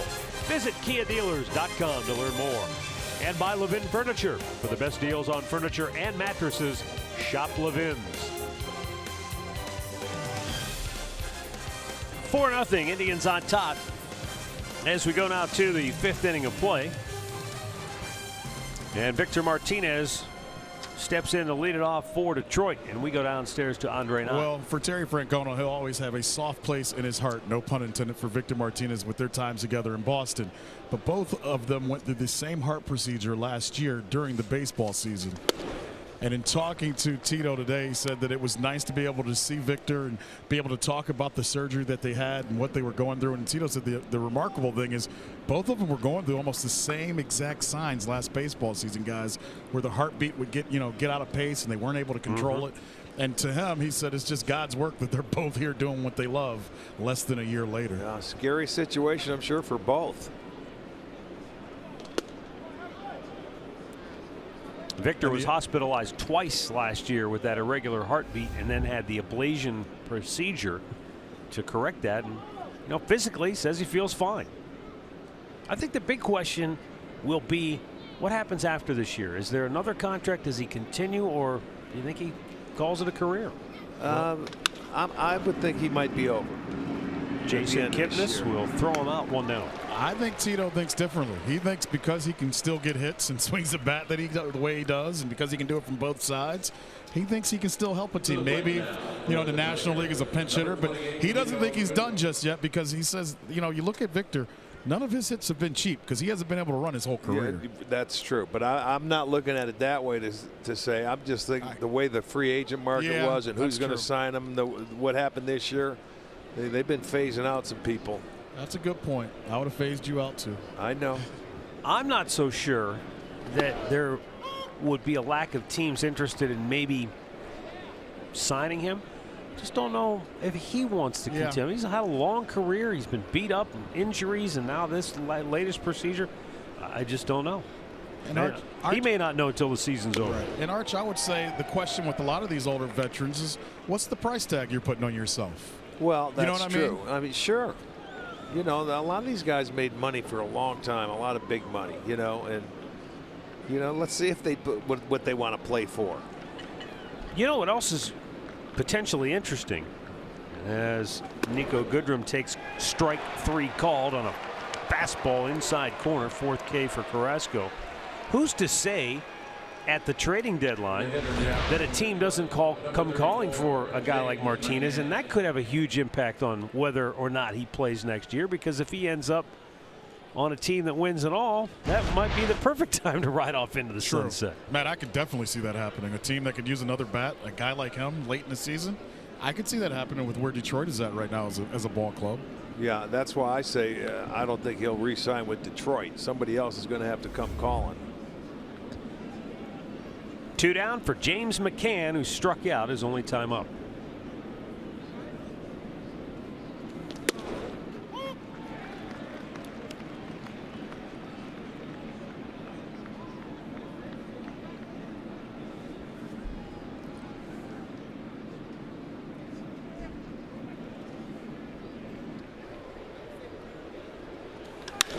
Right field, well struck. Naquin back on the track, pulls it down. A 1-2-3 5th inning for Carlos Carrasco, and the Indians lead it 4-0 halfway through.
Alan Jensen will have all the news and notes from the Indians' past week of action and the plays of the week. Tribe Report brought to you by GMC.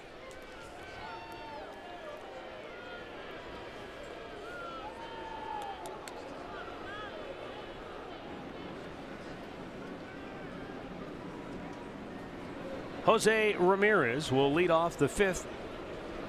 He led off the fourth with a single, ended up with a stolen base, and scored the first run of the night.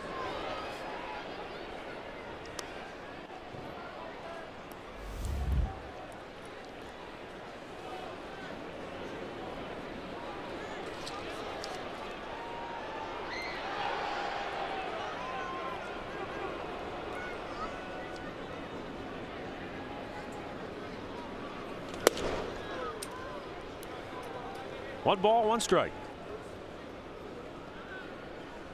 Well, that's a great sign, yes, in addition to just getting hits in general. Yeah, this you figured the Tiger team would get him going the kind of year he had against them last year. He was spectacular. To second base, and Goodrum throws him out. Guys, quick numbers on the last inning and what that means to the Indians. They had 4 runs and 6 hits in the span of 9 batters in the fourth. In the previous 14 innings, the Indians were 6 for 43 with 2 runs scored. How about that?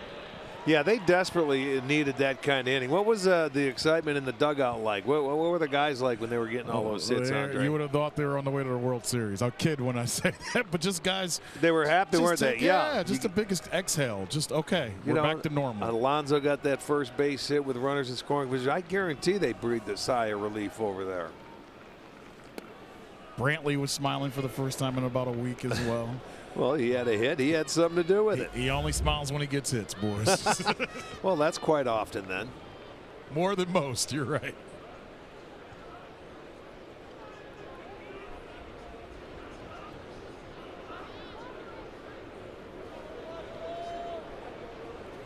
Down in the dirt.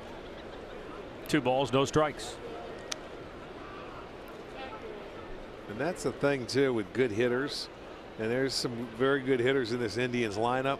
When they get 1 hit, they want to get greedy. You want 2, and then you want 3. I mean, Lindor's like that. Ramirez is like that. Michael's like that. Kip's like that. They get greedy. Smashed to Look short. at that. I mean, that's a good swing. 2 down. Mid-game recap brought to you by your local Toyota dealers. It all happened in a hurry and in the fourth. Yonder Alonso got the first hit with a runner in scoring position in the inning, drove home a pair. 2 batters later, Tyler Naquin drove home a run. 2 batters after that, it was Lindor. And just like that, the Indians had scored 4 runs on 6 hits. All 6 hits singles in that 4th inning. You know, and that's what they've been doing. They've been scoring by the long ball. They did earlier in the year when we were on the road trip, you know, when we were in Seattle and LA. That's what they want. They want to get those double-digit hits and start putting some, you know, crooked numbers on the board. I mean, the home runs are nice, don't get me wrong, but you can't live on it, or you'll die by it. That was ball control offense in that 4th inning. Yes, there was. But everybody was a part of it. That's why that's the fun thing of it. Everyone had something to do.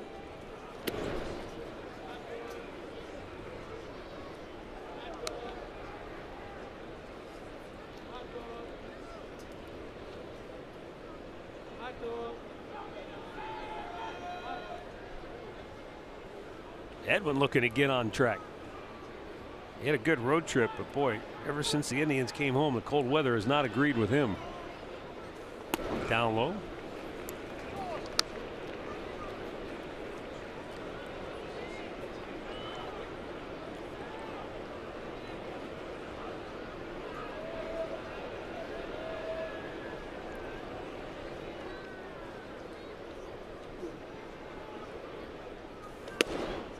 Edwin had 4 hits on that season opening road trip. 3 of them were home runs. Since the Tribe came home, he has 2 hits. Both of those were singles and came in the same game.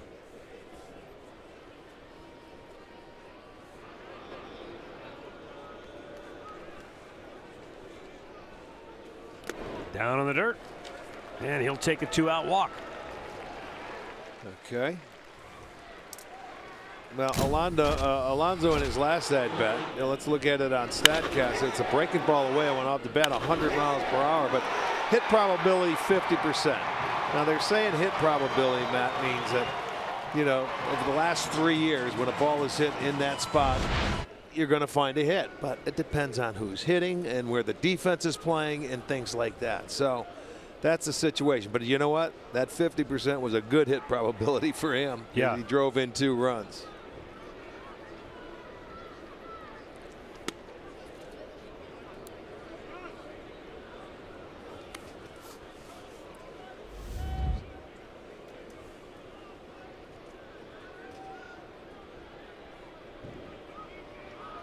Drew Verhagen has thrown 17 pitches, but all of a sudden only 7 strikes now. After nibbling with Encarnacion at the plate and then ultimately walking him, now he's behind Alonso 2-0.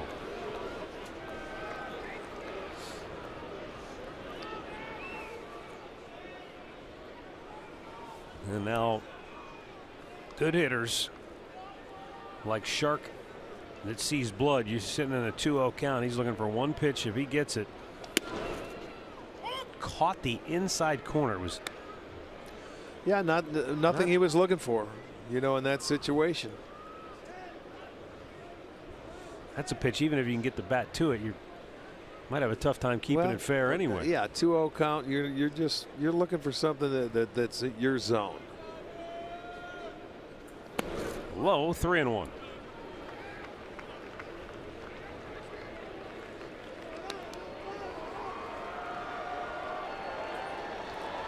Again, the good hitters count 3-1.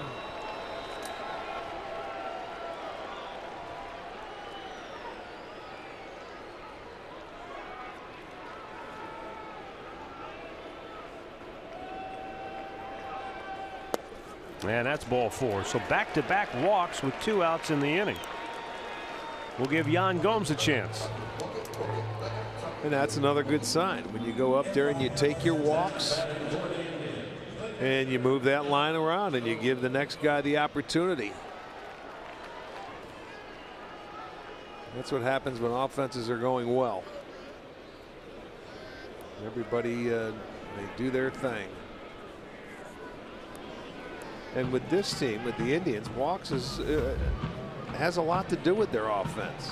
Well, last year it was big, wasn't it? Sure it was. I mean, it was big on that road trip because you remember that our first win in Seattle, he had a couple of great walks before Alonso hit the grand slam. Yeah, that's true. Off the big Rajay maple. Davis had a great at bat. Yeah. Encarnacion and Raj, those walks lead to things like that.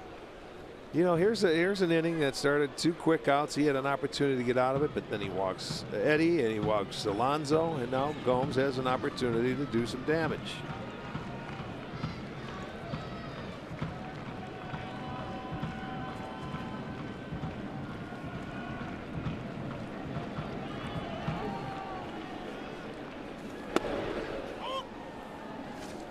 Fastball in for a strike.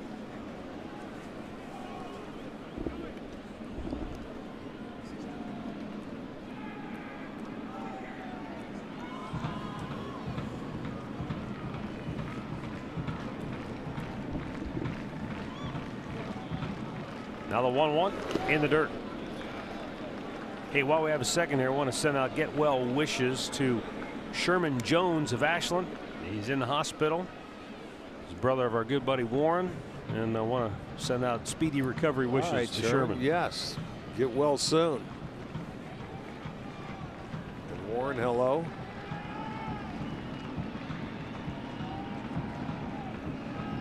Two on, 2 out, 2-1 pitch, and Gomes grounds one to third.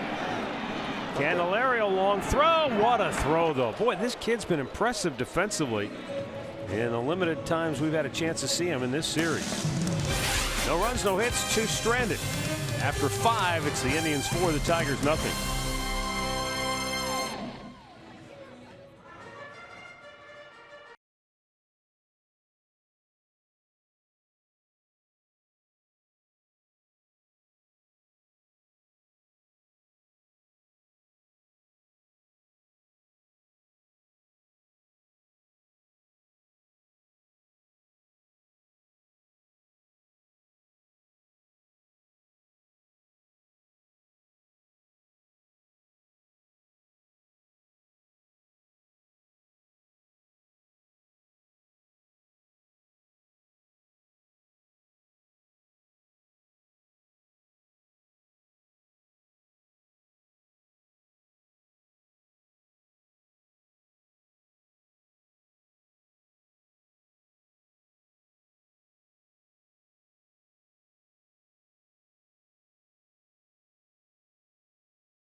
In the first inning, just the 7th pitch of the game by Jordan Zimmerman.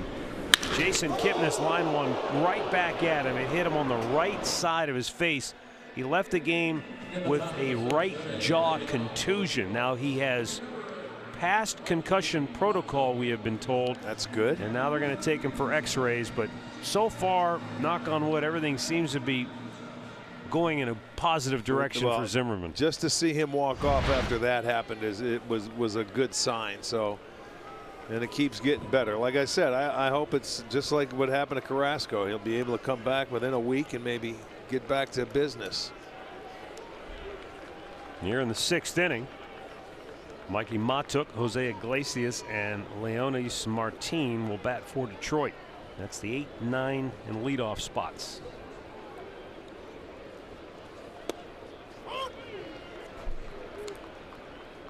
Right now, Carrasco has been dealing.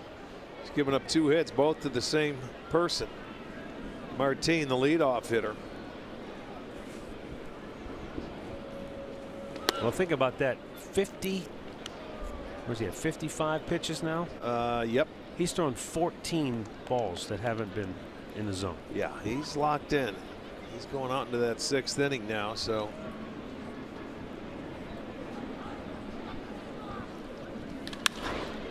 Fly ball, right field. Playable for Naquin. 1 down. Let's go down to Andre Knott. Guys, we've had so many conversations about Carlos Carrasco making the steps from being a starter, going to a reliever, and then getting back to being a starter. And one of the things we talked about in his last start was getting used to the weather and wearing and not wearing sleeves and just being normal. The other thing is everyone tells him to be like Corey Kluber, and on days of starts, he would walk around and try to be mean and not be himself, you know, like not smile. And finally, after talking to Corey Kluber this spring, Corey said, just be yourself. Stop worrying about it. If you want to laugh and want to be, you don't have to be like me. And Cookie said he needed to hear that he can be himself still and go out on the mound and be the same pitcher that he wants to be, that he doesn't have to emulate everything that he sees from another guy. Just be himself, and that's good enough. And that's true.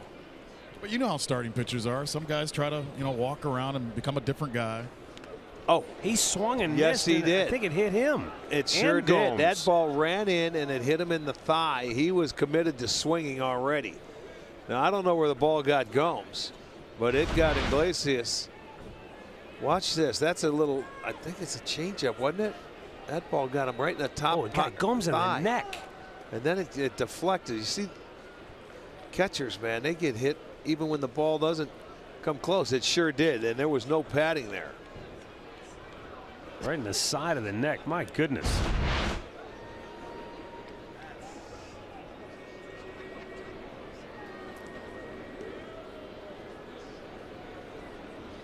Now the 0-2.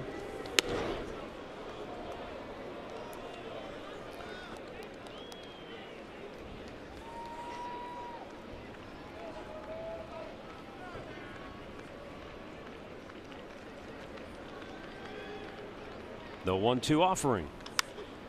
Popped up, foul. Alonso to the railing. No. Just to follow up on Andre's report there. We've seen over the years that there are some pitchers who, they come in on the day they're pitching and they've got the headphones on and a laser focus, and you don't want to go near them. And then we've seen guys like Kevin Millwood, who led the league in ERA that year, and he's out during batting practice talking to people behind the cage just like it's another day. Everybody's different. Yeah. Everybody has their own ritual. Swung out and missed. Iglesias down on strikes for the 2nd time tonight, and that's 5 Ks for Carrasco. Approaching the plate for Detroit, number 12, Leonis Martin. And there are 2 down in the inning now for Leonis Martin. That looked like the changeup. Well, he got him to swing at it earlier, and there it is again. He chases it. 15 of 18 first pitch strikes tonight for Carlos.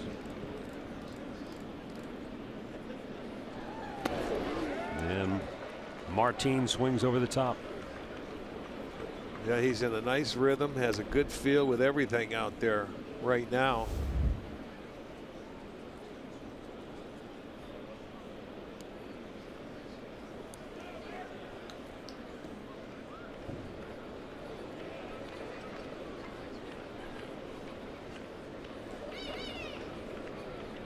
The 0-1. Hit well, deep to right, and that is long gone. Deep into the lower deck. Leonis Martin, his first home run of the year. Not a guy you think about with big power, but that was a big fly. Well, yeah, he came with the breaking ball and it stayed right in his wheelhouse.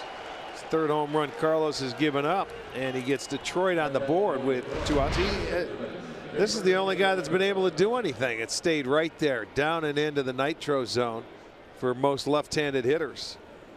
Remember the one D. Gordon hit in Seattle? Another guy, leadoff man, not a big power guy, but right in that same spot, that same, as you call it, nitro zone, and he launched one.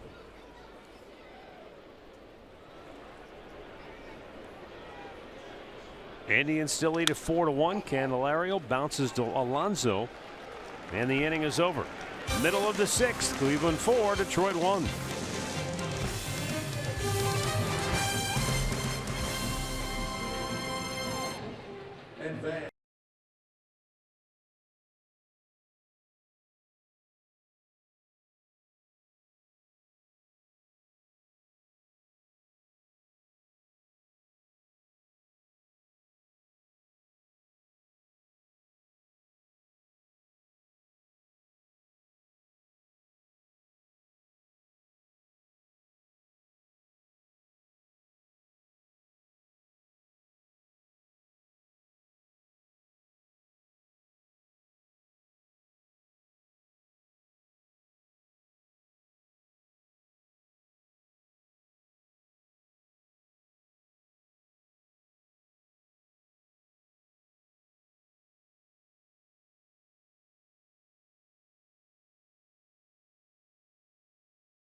And Francisco Lindor to bat for the Tribe.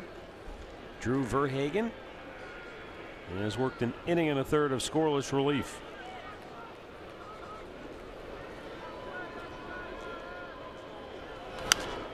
Naquin fouls it back.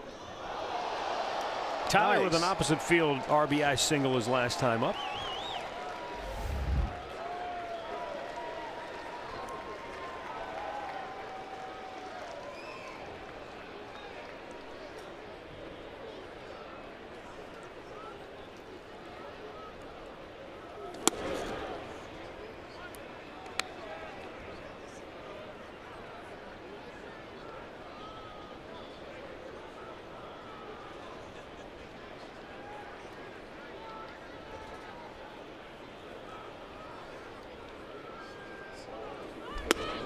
A little high. Man, it's 2-1.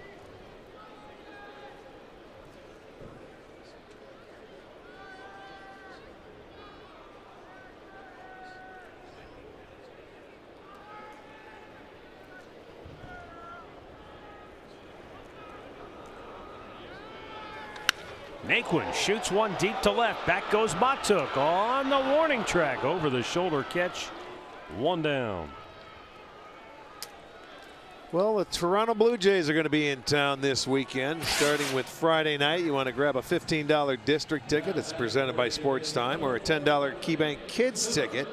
And the kids on Sunday will be able to run the bases after the ball game, presented by Cleveland Clinic's Children. Just go to Indians.com for your tickets. Bradley Zimmer 1 for 2 with a bunt single in the third.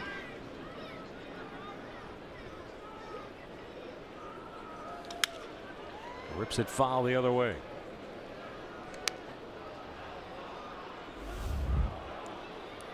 Minnesota Twins played Houston at home earlier today, and the Twins had an 8-run inning. They were up 8-1.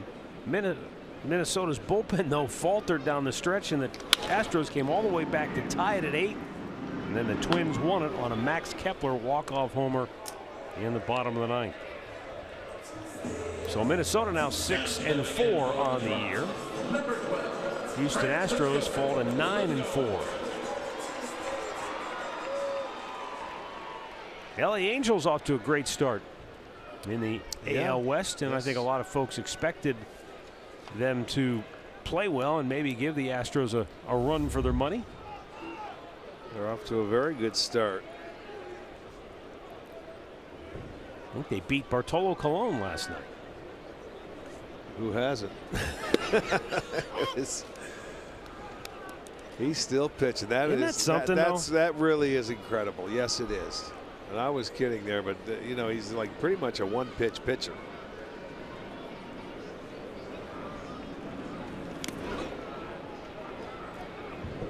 He was in what, Minnesota last year, wasn't he? For a little while.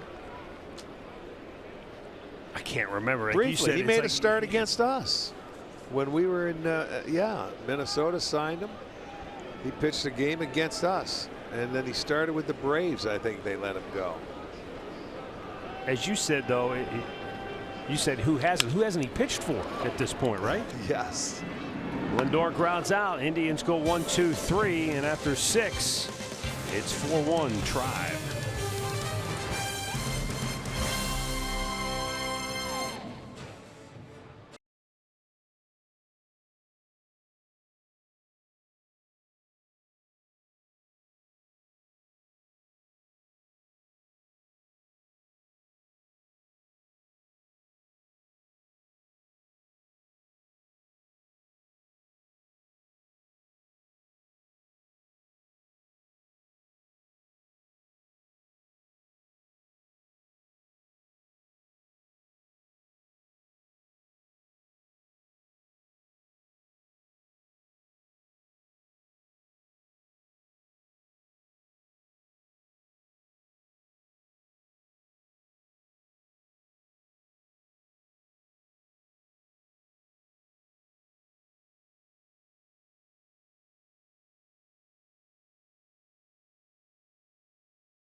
Visit buyatoyota.com.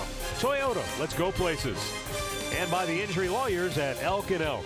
Proud partners of the Cleveland Indians. Call 1-800-ELK, Ohio. 7th inning, 4-1, Indians up. Miguel Cabrera will lead off for Detroit.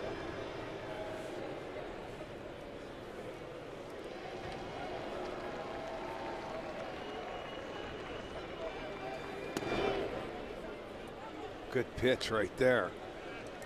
See Carrasco sort of stare in. That was right on the outside edge. That was really, and he's pitched Cabrera very tough tonight. He's been aggressive early in his first 2 at-bats, making some early outs, but he took that pitch.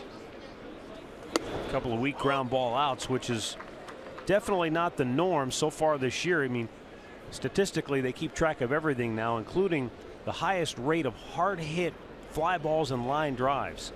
Miguel Cabrera 5th in all of baseball. 40% of his at-bats, when he puts one in play, they result in a hard hit ball is 95 miles an hour or above exit velocity. Okay. So 40% of the balls he puts in play they're going to get to you in a hurry. Well, he can hit, and he did a couple of times to Lindor at shortstop in this series so far. And one over his head. That 40% is 5th in Major League Baseball. Number 1 is Carlos Santana.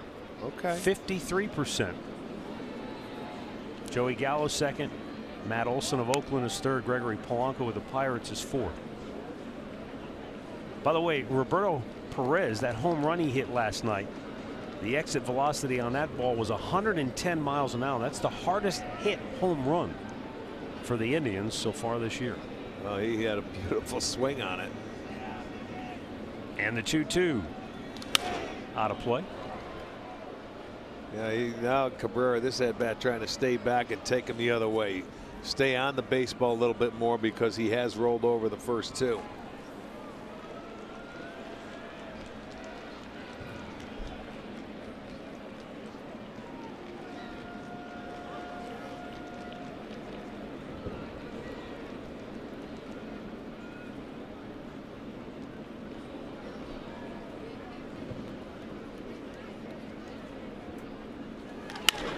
In the hole, Lindor spinning, throwing, got him again.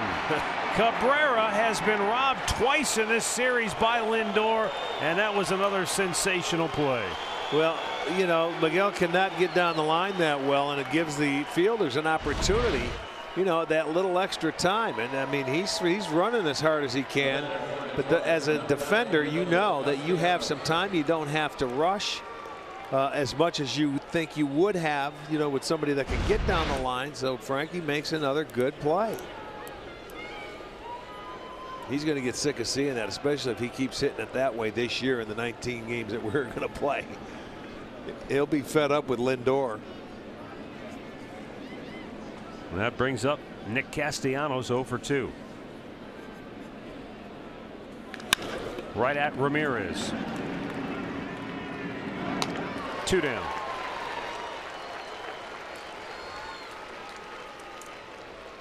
This was the home run last night hit by Berto. And it was just a line drive at 110 miles an hour off the bat. That's not an easy thing to do. Hit a line drive out the other way in the conditions that we're playing in. I mean, that's very impressive to me. Watching that first week here in Cleveland to go at the Oppo. Edwin and Naquin, their home runs 108. Jan, Zim, Jose have all hit one out at 107. And that's about where we're starting to get used to seeing them. And that's why that one last night kind of caught my attention. On that 110. That's, yeah, well, the crack of the bat, you could really hear it. It shot off the bat.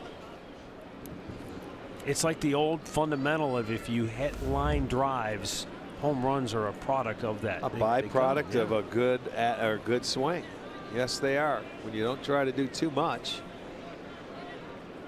These guys are all big enough, strong enough now. Anybody can hit it out of the ballpark when when everything goes right. I know the launch angle, and that's all the new buzzword terminology, but you take that at bat by Roberto last night. Whew. Well, it was nice and smooth. It wasn't an overswing or anything like that. Hitters, they don't talk launch angle, believe me. And he told Andre after the game, he's looking fastball on that at bat, and he didn't miss it. Right. He knew he had a good cutter. He laid off the cutter. He got the fastball, squared it up. Victor Martinez, meanwhile, sitting in a 3-0 count now.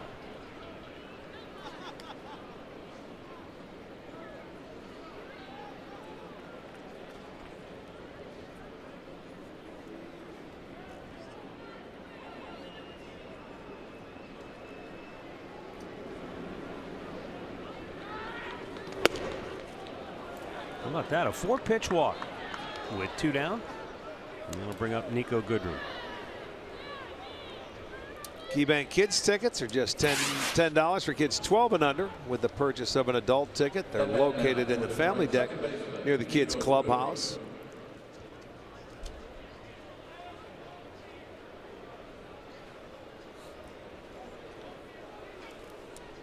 Nico Goodrum has grounded out and struck out tonight.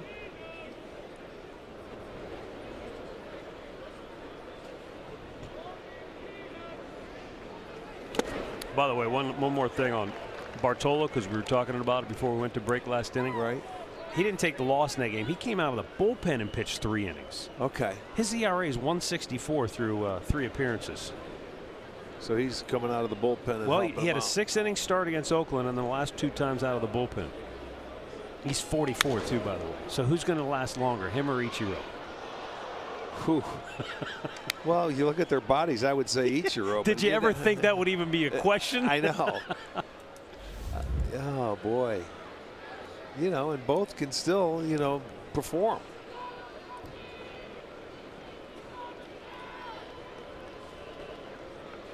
You put them side by side, one would be do, one would be don't. But they're both successful. You figure it out. Topped off the plate, Cookie. Stretch time in Cleveland. The Indians are up 4-1 as Lindor once again robs Cabrera of a potential hit.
HIO as this series concludes tomorrow night. Trevor Bauer, Michael Fulmer, the matchup.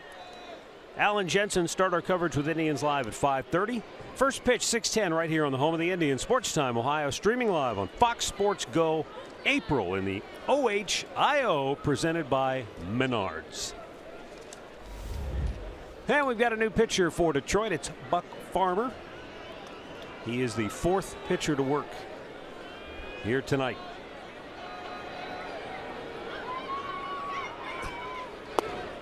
Jason Kipnis leading off 0 for 3.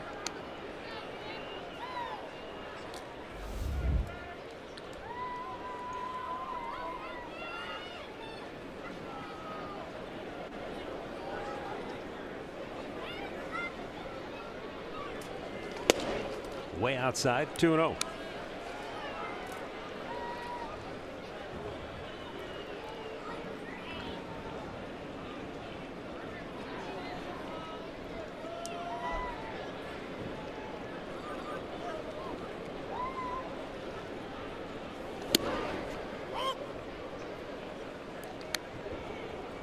Farmer pitched a 1/3 of an inning in game 1 of this series.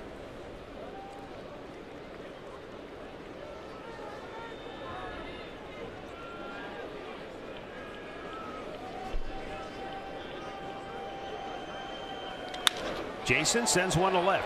Matuk back, still going back over his head.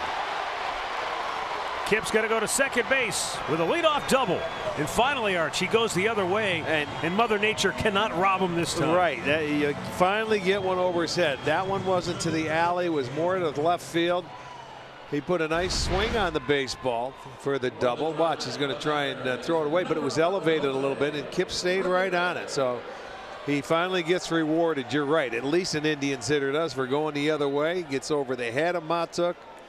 It's going to be Jason's second double. Well, there you go. Start off the 7th. And a man in scoring position for Jose Ramirez as the Indians try to get that run back that the Tigers scored. 8 hits now for the Indians. They're looking to try and get double digits, but 8 is a season high for them so far. The only team left. I know it. Without a double-digit hit game. I know it.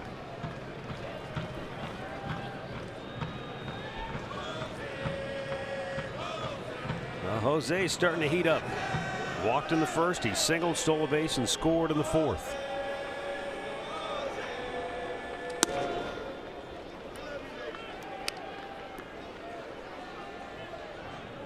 Now has 4 hits in the series, including a home run.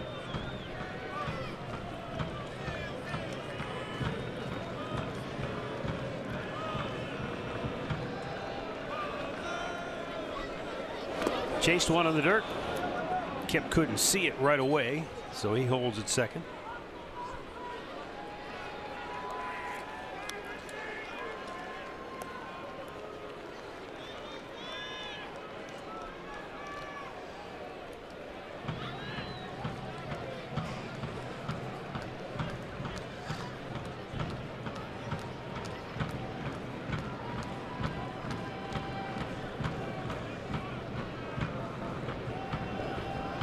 Farmer checks the runner at second, and the 1-2 to Ramirez is up high.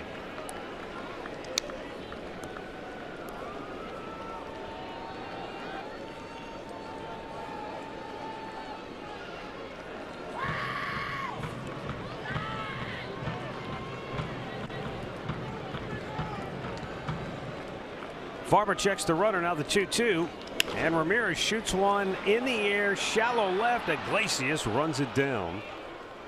And there are 2 away. Excuse me, 1 down. The batter now for the Indians. That'll bring up Michael Brantley, 1 out of 3 on the night. Singled, stole a base, scored back in the 4th inning.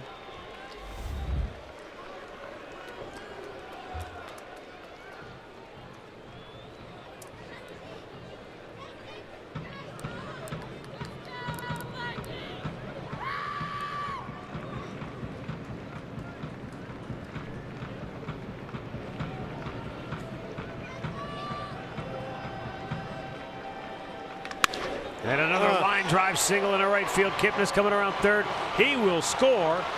The Indians restore their 4-run advantage on Michael Brantley's second hit of the night, his 3rd RBI on the year. Yeah, there's another good sign right there. And you know, Michael, normally he's a very patient hitter, but his last 2 base hits comes on a first pitch fastball that they wanted it inside, and it was middle 3rd. But he's ready for it, man, and he strokes it out there, so he gets another hit, another RBI. It's 5-1 now, and they are 1 hit away from double digits.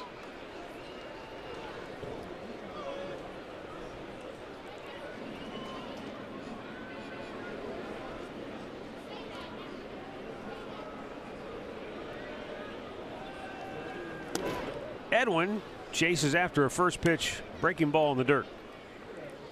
0 for 2, walked his last time up.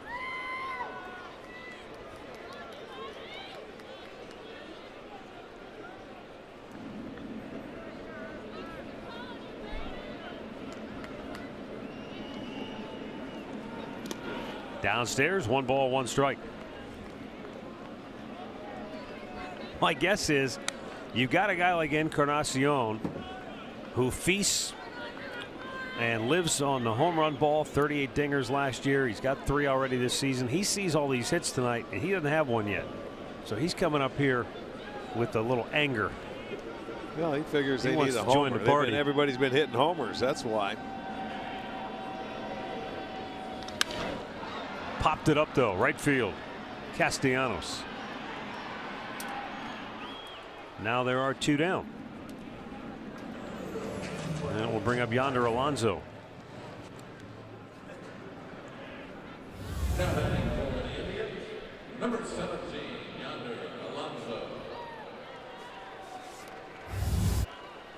Yonder drove in 2 in the 4th inning. And that was the big hit that broke the log jam loose. They had 2 on, 1 out. And he singled through the right side of the infield, scored 2 runs. That was after the double steal. And then the Indians took off after that, scoring 4 times in the inning.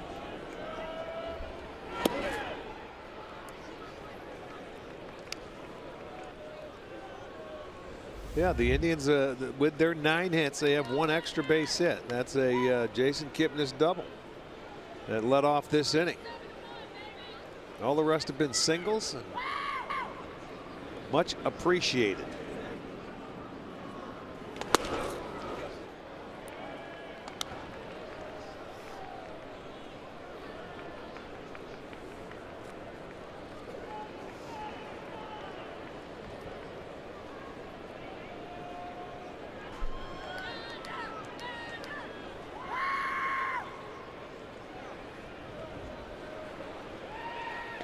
Pitch is low. 3 balls, no strikes.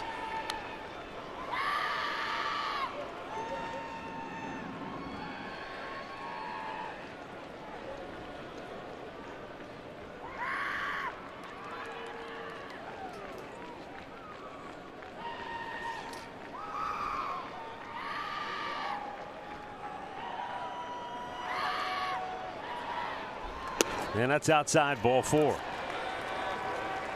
2-out walk pushes Brantley into scoring position, and will bring up Yan Gomes.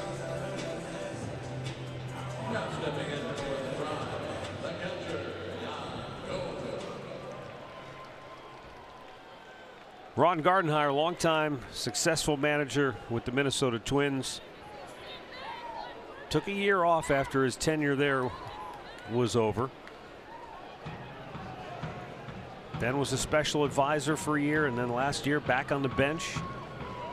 Yeah, out in Arizona.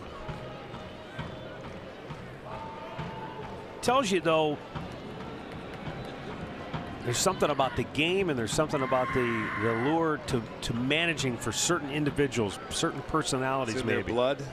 Because this is not an easy task here in Detroit. It's not like he's walking into a team stocked with talent, ready to compete. He like knows, it was 10 years ago. Right. He knows this is going to be, you know, it's going to be a process. They're going to have to retool, look for some young players. I'll tell you what, when you know, we play Detroit, we know a lot, we hear a lot that goes up and down. But when Jim Leyland was done and he was getting out, a lot of people in Detroit thought that Gardenhire was going to be their guy then, before they hired Brad Ausmus. Brad Ausmus, correct. You know, and that name was, you know, a lot of people in Detroit still felt that should have been the guy that should have got the job after Jimmy Leyland, and that's a tough act to follow. And speaking of Leyland, he's here tonight. He still has things to do with the Tigers. But you're right, the talent level, you know, from 10 years ago to now is that they're rebuilding. They got to look at all their young kids. They got to build up that farm system. They have to see what they have. 0-2 in the dirt. Nice block by McCann. And they had a veteran team that was, they would spend a lot of money. They'd go out and get, you know, when Mr. Ilitch was there, they would go out and spend money just to spend it, man. And that's the point you make. And people may wonder, well, what does this have to do with us Indians fans? Well, it has to do with this. Before, Detroit could outspend almost anybody in the division. Yeah, they were always one of the top 3 or 4 Mr. Ilitch teams wanted to in win a baseball. World Series, and he would spend. Now that he's passed on, a lot of folks in Detroit don't know what the family's going to do as far as that payroll. It may not be like it used to be. Right.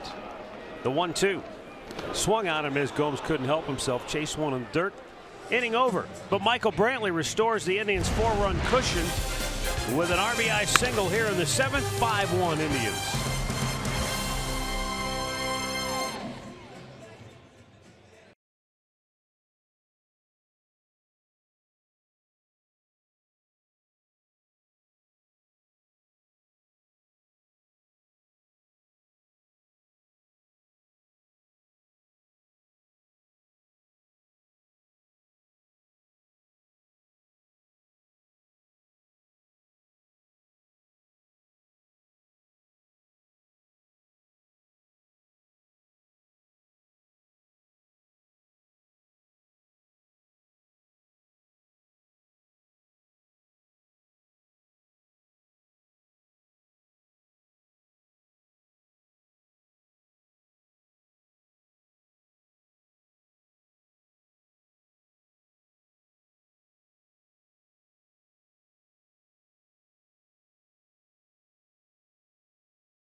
So far, 7 innings, only 1 run allowed. Welcome back to center field along with Jensen Lewis.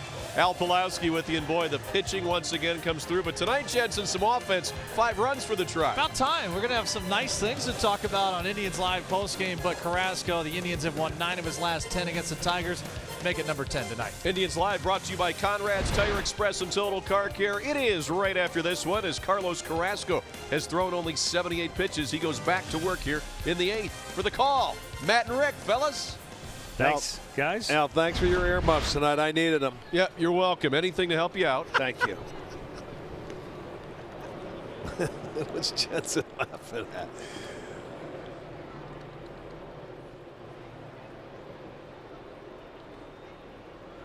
The Rudolph the Red-Nosed Reindeer covering was a little much, though. I think he could have done without that. Oh, yeah. James McCann 0 for 2. Takes a strike.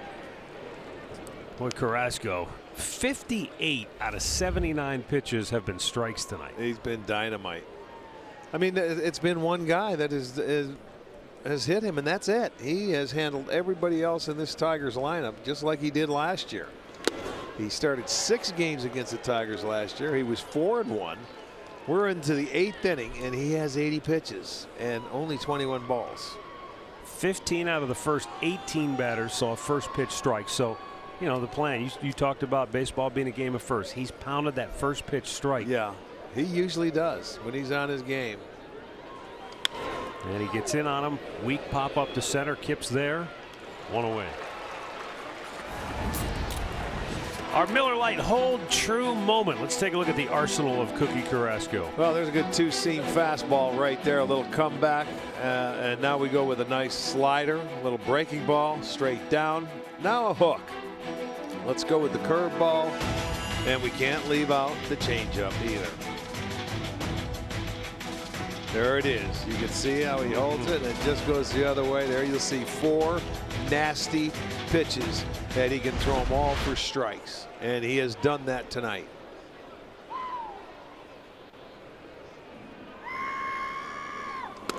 Fastball off the plate.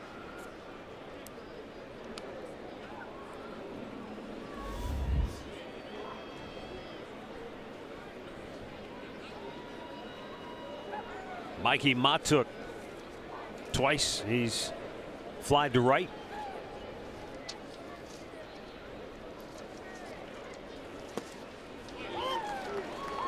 We'll probably never forget Mikey Matuk, depending on, I mean, regardless of what else he does in his career. Let's hope it's great.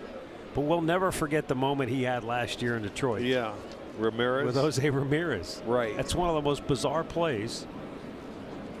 When you talk about a ball that hits the top of the fence, what are the odds of that? It hits the top of the fence, stays in play, and Matuk went up and tried to corral the ball, but he ended up batting it back over the fence for a home run. It reminded me of a rebounded basketball that a defensive player is trying to make, but he hits it into the offensive hoop. That's exactly right. He just hit it over the fence, and it ended up going. And then later in that ball game, the right fielder ends up hitting one over the fence in his glove in right field for Ramirez the day that he had 5 extra base hits in that ball game against the Tigers. The 2-2. Just a little high, I guess. Well, pitch tracks had it as a strike. Yeah. I'm telling you, that's the top of the strike zone. Some guys won't call that. Now, just because that's adjusted for every hitter that steps into the batter's box. So that was a strike, but not the umpire's, vision. He thought that pitch was a little bit high, but it should have been called a strike. Every umpire has their own little, quirks. They may give a little bit more on the outside. They don't call the inside, or if they call the inside, they don't go as far away. But that box is a pretty good locator of what should be a strike and what should not be.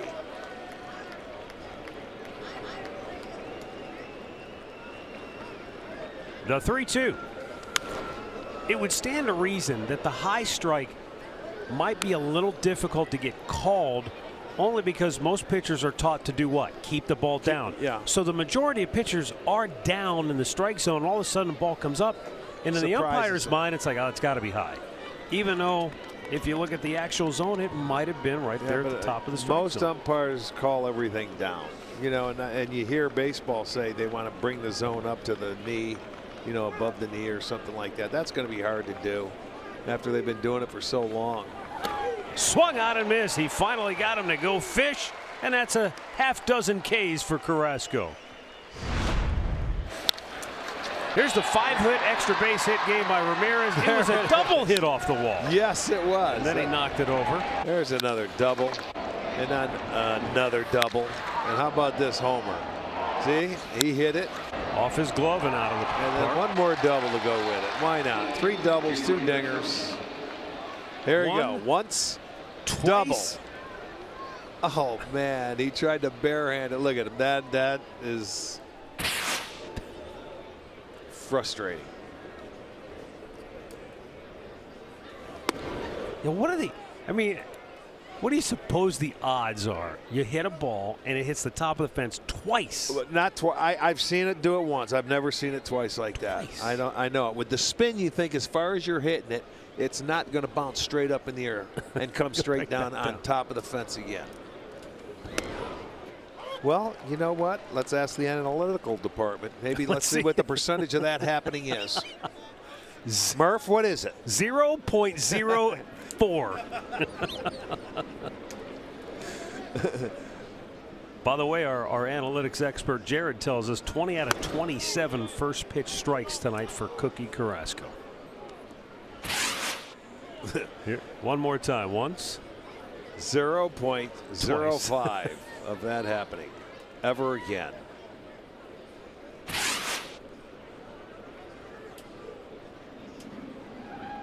The 2-1 off the end of the bat. That's going to stay Cookie's fair. Got it all by himself. And Carrasco takes it himself. Why not? He's done quite a job here tonight. 8 innings of 1-run ball, and the Indians lead it by 4.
Look back at our storylines brought to you by your local Ford dealers.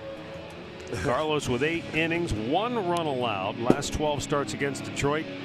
Oof. Yeah, that's impressive. Really is. He's really made it look easy tonight, Matt. One guy has the hits, and that is it. Zimmerman. Let's hope he's doing okay. He had to leave the game. He passed concussion protocol. They were taking him for X-rays last we heard. Yes, and let's hope he's going to be fine because Kipnis hit him the second hitter one right off the cheek. Brandon Guyer's going to pinch hit for Tyler Naquin to start this home half of the 8th inning. Daniel Stump, the new pitcher for Detroit. For the Indians, leading off, batting for Naquin, number 6, Brandon Guyer.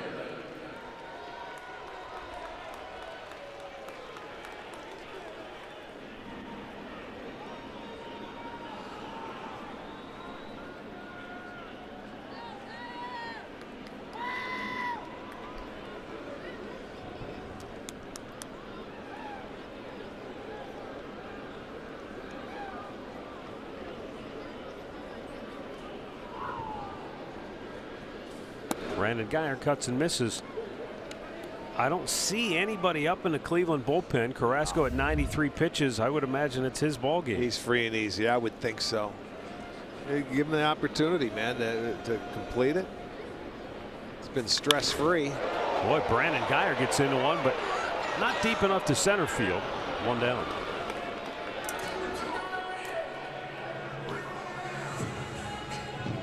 And it brings up Bradley Zimmer, 1 for 3 tonight. Series finale tomorrow night right here on Sports Time Ohio. Trevor Bauer will go for the Indians. Michael Fulmer will go for Detroit.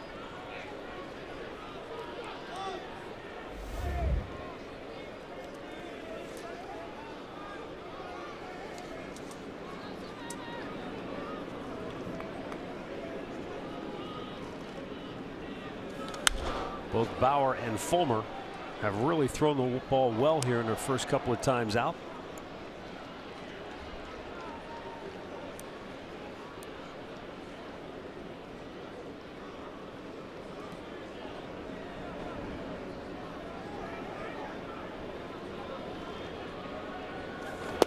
Missed outside. 1 ball, 1 strike.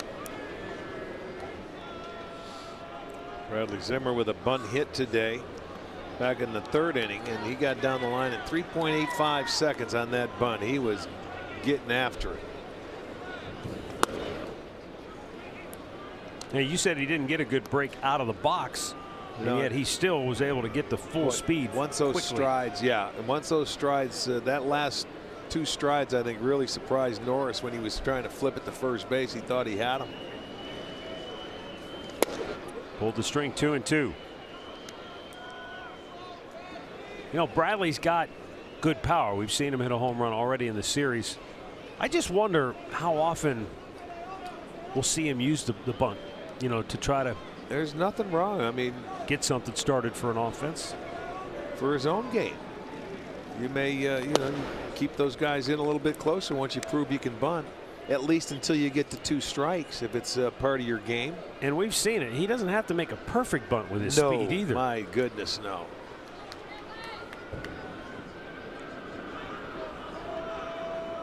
You know, there's going to be times, you know, when you're struggling offensively where with his speed, he has the opportunity to bunt. That's why Cabrera had to slide into that bag. Here's the bunt. See, he waited till he put the ball down.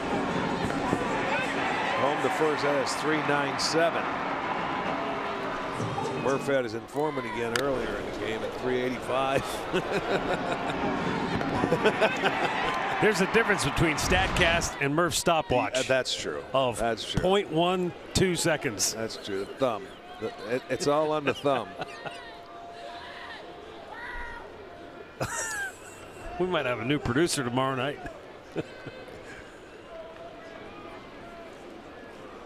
I think he's just about had enough of us. And who could blame him? He's got the old Scouts watch. He borrowed it from Clint Eastwood in that movie when he was scouting.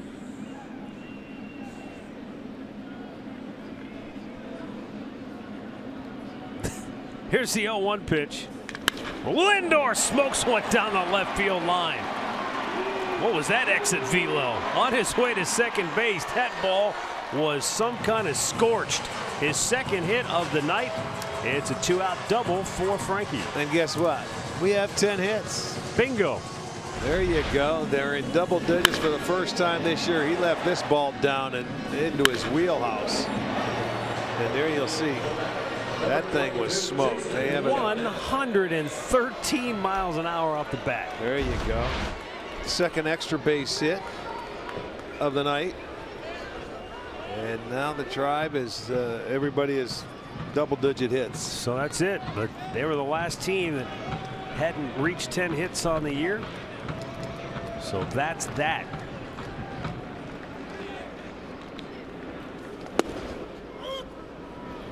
Kipnis doubled to left and scored in the 7th.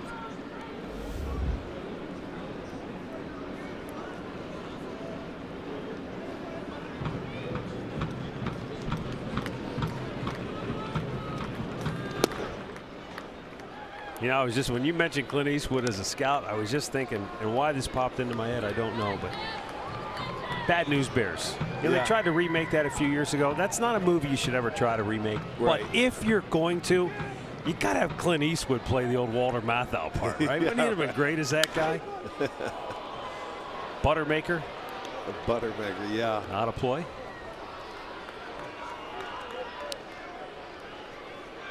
Basically would have been the same role he played in Gran Torino, only with little kids in baseball.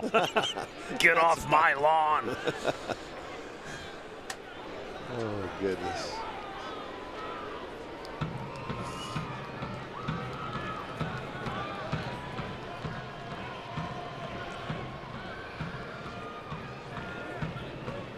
Daniel Stump, fifth pitcher of the night for Detroit, delivers a pitch on the outside corner, or at least that's what Andy Fletcher said. 5-1 Cleveland.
Of the Cleveland Indians and may not be reproduced or retransmitted in any form, and the accounts and descriptions of this game may not be disseminated without the express written consent of the Cleveland Indians.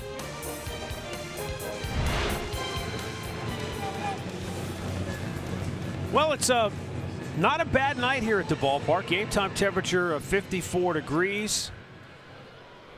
No breeze at all, so that's made it pretty decent. We did have some rain at the outset, but that quickly dried up. Now that's pretty efficient, isn't it? Throughout the course of the evening right there, those numbers, pitches by inning for him. Outstanding.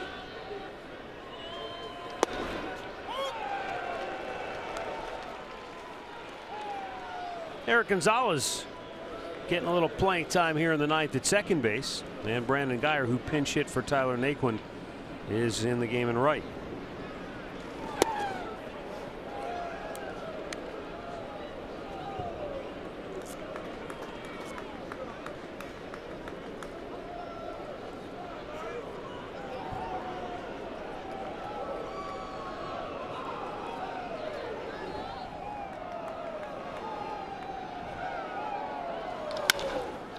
Oh, Lindor snared it for out number one. Yeah, he finally got Martin out.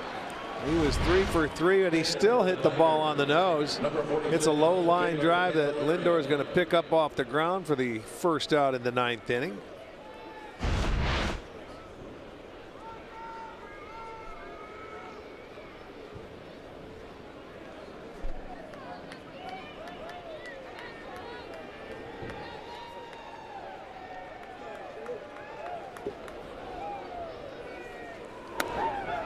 Jamer Candelario 0 for 2 on the night.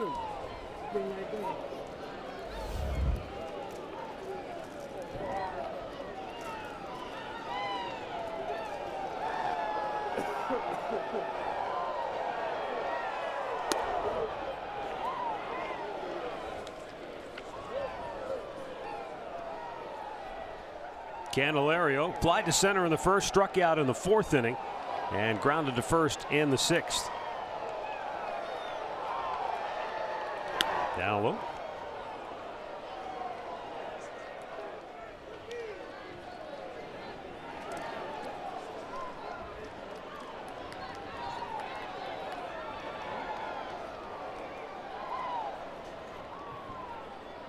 And a 3-0 is in there, bullseye. 3 balls and a strike. The night that Leonis Martin had, Carrasco finally retiring him on that line drive out. 70% strikes for Cookie. The only blemish for Carrasco tonight was the home run Martin hit back in the 6th inning, as he walks Candelario with 1 out here in the 9th inning. That home run by Martin ended a streak of 21 scoreless innings by Indians starting pitchers. Our Pat O'Brien Chevrolet play of the game, the 2-run single by Yonder Alonso that got the offense rolling in the 4th. It started a 4-run, 6-hit outburst. If I'm not mistaken, I think Kluber had the exact same breakdown for 100 pitches in the game 1 of this series. 70% strikes after 100 pitches, exactly what Carrasco had. So you're saying this Carrasco trying to emulate Kluber is maybe going a little really too far. getting close, I got to tell you. Getting scary? Yes, it's getting very scary, because Kluber had 70 strikes and 30 balls on 100 pitches, same as Carrasco tonight.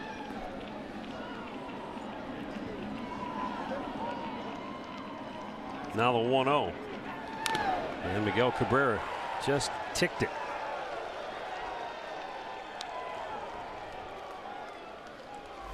Well, in game 1 ended as Corey went 8 innings that game.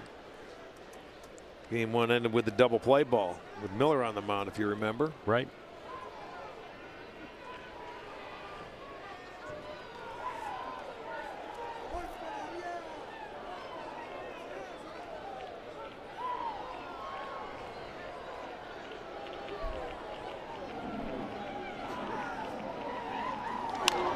Tap to first. Alonso couldn't get it out of his glove. They get the force there, but he's safe at first.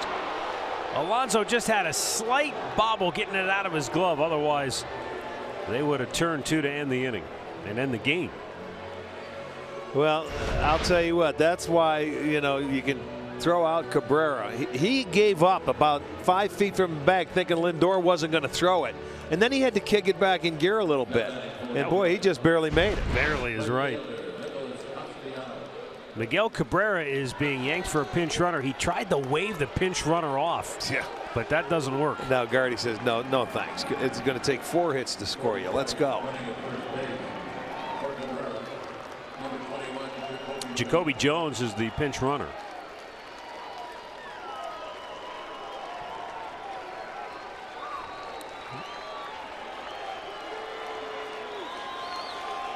Two down.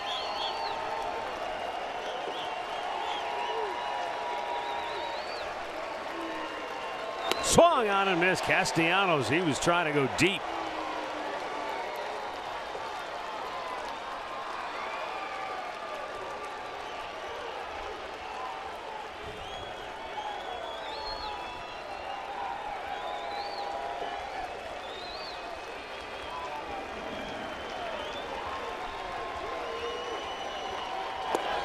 Runner goes down to second on indifference.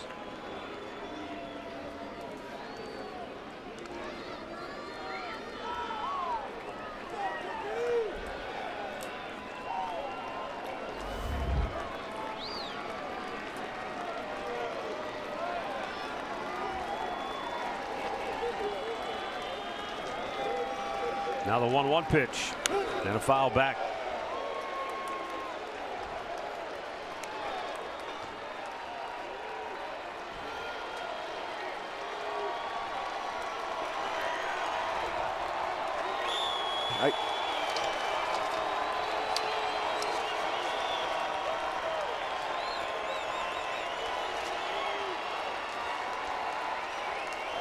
This crowd of 10,872 on their feet for Carrasco here at the end. The 1-2 offering is in the dirt.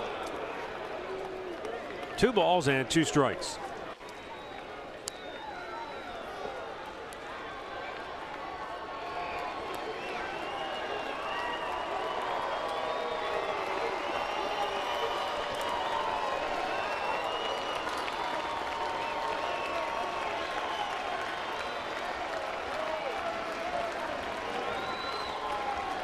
Now the 2-2.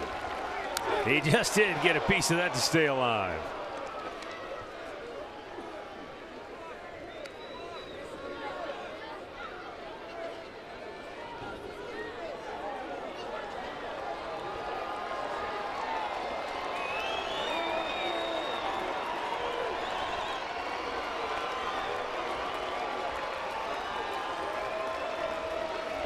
It's been all Indians here tonight. And Carlos Carrasco has made sure that the Indians have enjoyed a comfortable margin. The 2-2 to second base. Gonzalez throws him out, and the Indians have won 4 in a row. They beat the Tigers for the 3rd straight time by a final score of 5-1. The Indians are now 7-5 on the year. Run their win streak to 4 in a row. Tigers dropped to 4-7. The Indians have now won 14 straight against Central Division opponents. That's their longest.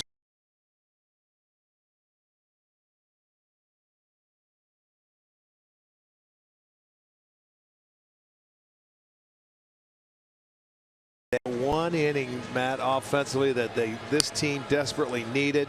They got to double-digit hits, and you know, they didn't have to grind it out like they have every game, but it was still another well-pitched game by a starter. Only 1 run allowed, and the offense came to life. Yeah, just to clarify that note, 14 straight series wins against the Central Division opponent.